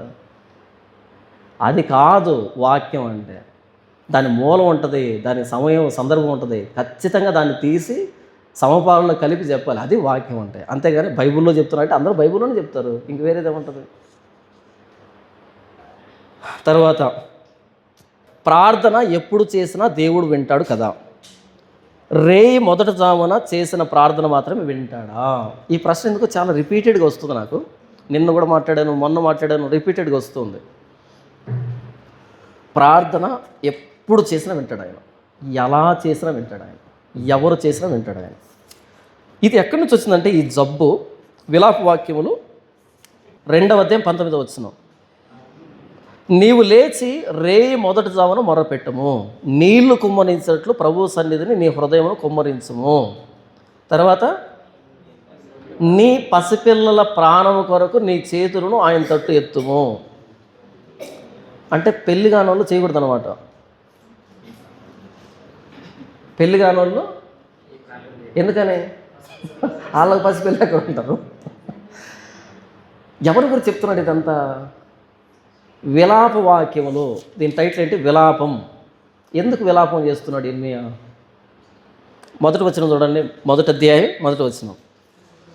జనభరితమైన పట్టణము ఎట్లు ఏకాకి అయి దుఃఖాక్రాంతమాయను, అది విధవరాలి వంటిదాయను, అన్ని జనుల్లో ఘనతకెక్కినది, సంస్థానములో రాజకుమార్తె అయినది, ఎట్లు పన్ను చెల్లించున్నదైపోయెను. రాత్రి యందు ఏది? రాత్రి యందు అది అంటే ఏది? రాత్రి యందు అది బహుగా ఎవరు ఏడుస్తున్నారు? యెరూషలేము. యెరూషలేము జాతి ఏడుస్తుంది. ఎందుకు ఏడుస్తుంది? జనభరితమైన పట్టణము ఎట్లు ఏకాకి అయింది. చెరలోకి వెళ్ళారు. నెబుకద్నెజరు వచ్చి తగలబెట్టాడు, కూలద్రోసాడు, నాశనం చేశాడు, ఇల్లు లేవు. రేయి మొదటి జామున గాఢ నిద్రపట్టేటువంటి సమయం అది. 3 గంటలప్పుడు ఎలాంటోడికైనా నిద్రపట్టే టైం అది. ఆ టైంలో ఎందుకు ఏడుస్తుంది యెరూషలేము? 3 గంటలప్పుడు కొంతమంది ఏడుస్తుంటారు. ఆ టైంలో చాలామంది నిద్రపోతుంటారు. ఆ టైంలో ఏడుస్తున్నారంటే మానని వేదన ఉండేవాళ్ళు ఏడుస్తుంటారు, మానని రోగం ఉండేవాళ్ళు ఏడుస్తూ ఉంటారు. హాస్పిటల్ అంటే మీకు ఇది ఎక్స్పీరియన్స్ ఉంటుంది. హాస్పిటల్ ఎవరో ఒకరు ఏడుస్తుంటారు 3 గంటలప్పుడు, ఎందుకంటే ఏదో బాధ. జనభరితమైన పట్టణం ఏకాకి అయింది, అది విధవరాలు వంటిదైంది, సంస్థానంలో రాజకుమార్తె ఒకప్పుడు, ఇప్పుడు పన్ను చెల్లిస్తుంది. రాత్రి యందు అది బహుగా ఏడ్చుతుంది, కన్నీరు దాని చెంపల మీద కారుచున్నది. దాని వెటకాండ్రందరిలో దాన్ని ఓదార్చువాడొకడును లేడు. ఇలా నిద్రపోవలసిన టైంలో ఎందుకు ఏడుస్తున్నావు యెరూషలేమా? ఏడ్చు, ఏడ్చు, ఎందుకంటే నీ పిల్లల కోసం ఏడ్చు. శత్రువు వచ్చి నాశనం చేశాడు, ఏడ్చు. ఏం చేస్తావు? నిద్రపోయే రోజులు అయిపోయాయి, నిద్రపోయే రోజుల్లో పాపం చేశావు, కాబట్టి ఏడ్చు నీ పిల్లల కోసం అని వారి పాపాన్ని వారి గుర్తుకు చేస్తూ చెప్తున్నటువంటి మాట అది. మనం ఎందుకు ఏడవాలి? మంచి బెడ్రూమ్లు ఉన్నాయి, అపార్ట్మెంట్లు ఉన్నాయి, పడుకొని నిద్రపోకుండా 3 గంటలప్పుడు ఏం పని ఏడ్చడానికి? ఎప్పుడైనా ప్రార్థన చేయొచ్చు. ప్రార్థన ఆలకించువాడా సమస్త శరీరులు నీ యొద్దకు వచ్చెదరు. దేవుడు ఎవరంట? ప్రార్థన ఆలకించే దేవుడు. ఎప్పుడు ప్రార్థన? ఎప్పుడైనా ప్రార్థన. యేసు చెప్పాడు కదా, అర్ధరాత్రి వచ్చాడంట స్నేహితుడు, తలుపు కొట్టి నాకు రొట్టె ముక్క కావాలి. బంధువు వచ్చాడు, ఇచ్చాడా రొట్టె ముక్క? ఒకవేళ ఇవ్వాల్సిన మనసు లేకపోయినా సరే మాటి మాటికి సిగ్గు లేకుండా దొరుకుతున్నాడు కాబట్టి ఇచ్చాడంట. ఒక విధవరాలు వచ్చింది, తలుపు తడుతుంది, న్యాయం తీర్చాడా న్యాయాధిపతి? తీర్చాడు, తీర్చాల్సి వచ్చింది, అలా తట్టింది. ఎందుకు చెప్పాడు అన్నమాట? పరలోకపు తలుపు తట్టండి. అది అర్ధరాత్రి కావచ్చు, సాయంకాలం కావచ్చు, ఉదయం కావచ్చు, ఎప్పుడైనా సరే. నీకు మనం ఎప్పుడు ఒక వ్యక్తి ఇంటికి వెళ్ళి తలుపు తడతాం మనకు అవసరం వచ్చినప్పుడే. పరలోకపు తలుపు తట్టండి. ఎప్పుడు? మీకు మధ్యాహ్నం సమస్య వచ్చిందేమో, నాకు రాత్రి సమస్య వచ్చిందేమో, ఇంకోటి ఉదయాన్నే సమస్య వచ్చింది. ఎప్పుడు సమస్య వస్తే అప్పుడు ప్రార్థన చేస్తాం. మనం నిద్రపోయి లేస్తాం కానీ దేవుడు నిద్రపోయి లేవాడు కదా.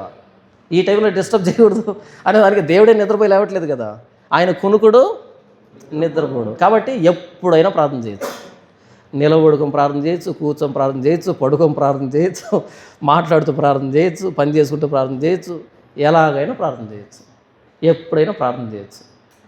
ప్రార్థనకి ఇంతసేపు అనే కండిషన్ ఏమీ లేదు. ఎంతసేపు అయినా ప్రార్థన చేయొచ్చు. గంట చేసుకోవచ్చు, 10 నిమిషాలు చేసుకోవచ్చు, 1 నిమిషం చేసుకోవచ్చు, 2 గంటలు చేసుకోవచ్చు, రోజంతా చేసుకోవచ్చు. దానికి టైం లేదు, దానికి ప్లేస్ లేదు, దానికి ఒక పొజిషన్ లేదు. ఓకే, దానికి ఒక ఈ షరతులు లేవు. ప్రార్థన అంటే దేవునితో మాట్లాడడం, అది ఎలాగైనా చేయొచ్చు. ఓకే, రేయి మొదటి జామున చేసే ప్రార్థన దేవుడు వింటాడా అంటే, ఒకవేళ నీకు ఆ టైంలో చేసుకోవాలని నీకే అనిపించింది అనుకో, ఫైన్ చేసుకో. కానీ ఎవరో చెప్పారని చేసామనుకో మూర్ఖత్వం అవుతుంది. నీకు ఆ టైంలో చేసుకోవాలి అని అనిపించదు నీకే, లక్షణంగా చేసుకో. కానీ ఎవరో చెప్పారు అని చేస్తే కనుక అది మూర్ఖత్వం అవుతుంది. ఇంకొకరు పెట్టిన బ్యానర్ కింద దయచేసి చేయొద్దు. ఈ చాలామంది పెడుతున్నారు ఈ మధ్య ఏమిటంటే అర్ధరాత్రి ప్రార్థనలోని శక్తి అంటే అప్పుడు కూడా వదిలిపెట్టట్లే వాళ్ళు. ఉదయం స్టార్ట్ చేశారు, తెల్లవారుజామున స్టార్ట్ చేశారు, అర్ధరాత్రి దాకా తీసుకుని వెళ్ళారు టయాన్ని. కాబట్టి ఎవరో పెట్టిన టైటిల్ కింద మీరు భక్తి చేయకండి. మీకు అనిపిస్తే చేయండి. ఒకవేళ అనిపించలేదా ప్రార్థన చేయకండి, అనిపించినప్పుడు చేయండి. పంచనగా ఈ టైంలో ప్రార్థన చేయాలి అలా రూల్ ఏం లేదు. యూదులకి ప్రార్థనా సమయాలు ఉన్నాయి, క్రైస్తవుడికి ఏమి లేదు. విస్తరించి ప్రార్థన చేస్తే మనం వినపడుతుందని అన్ని జనులు అనుకుంటారు. ఎప్పుడైనా చేయి, ఎంతసేపు అయినా చేయి, ఎలాగైనా చేయి, నీ వెసలుబాటుని చేయి. ప్రార్థన అంటే దేవునితో మాట్లాడడం, దేవుణ్ణి అడగడం, దేవుడికి చెప్పుకోవడం, దేవుని ప్రాధేయపడడం. అది ఎప్పుడైనా ప్రార్థన చేయి, ఎన్నిసార్లు అయినా ప్రార్థన చేయి. అయితే ప్రార్థన అయితే చేయి. ఎందుకంటే క్రైస్తవ జీవితంలో ప్రార్థన అన్నది ఒక పిల్లర్. అపోస్తుల బోధ ఎందును, సహవాసమందును, రొట్టె విరుచుటేందును, ప్రార్థన చేయటేందును ఎడతెగకుంటుంది. ప్రార్థన అయితే చేయి. అయితే ఆ ప్రార్థన ఎలా చేయాలి, ఎప్పుడు చేయాలి, ఎందుకు చేయాలి, ఇవన్నీ కూడా అవి బైబిల్ చెప్పలేదు. దాన్ని అలా ఉంటుంది.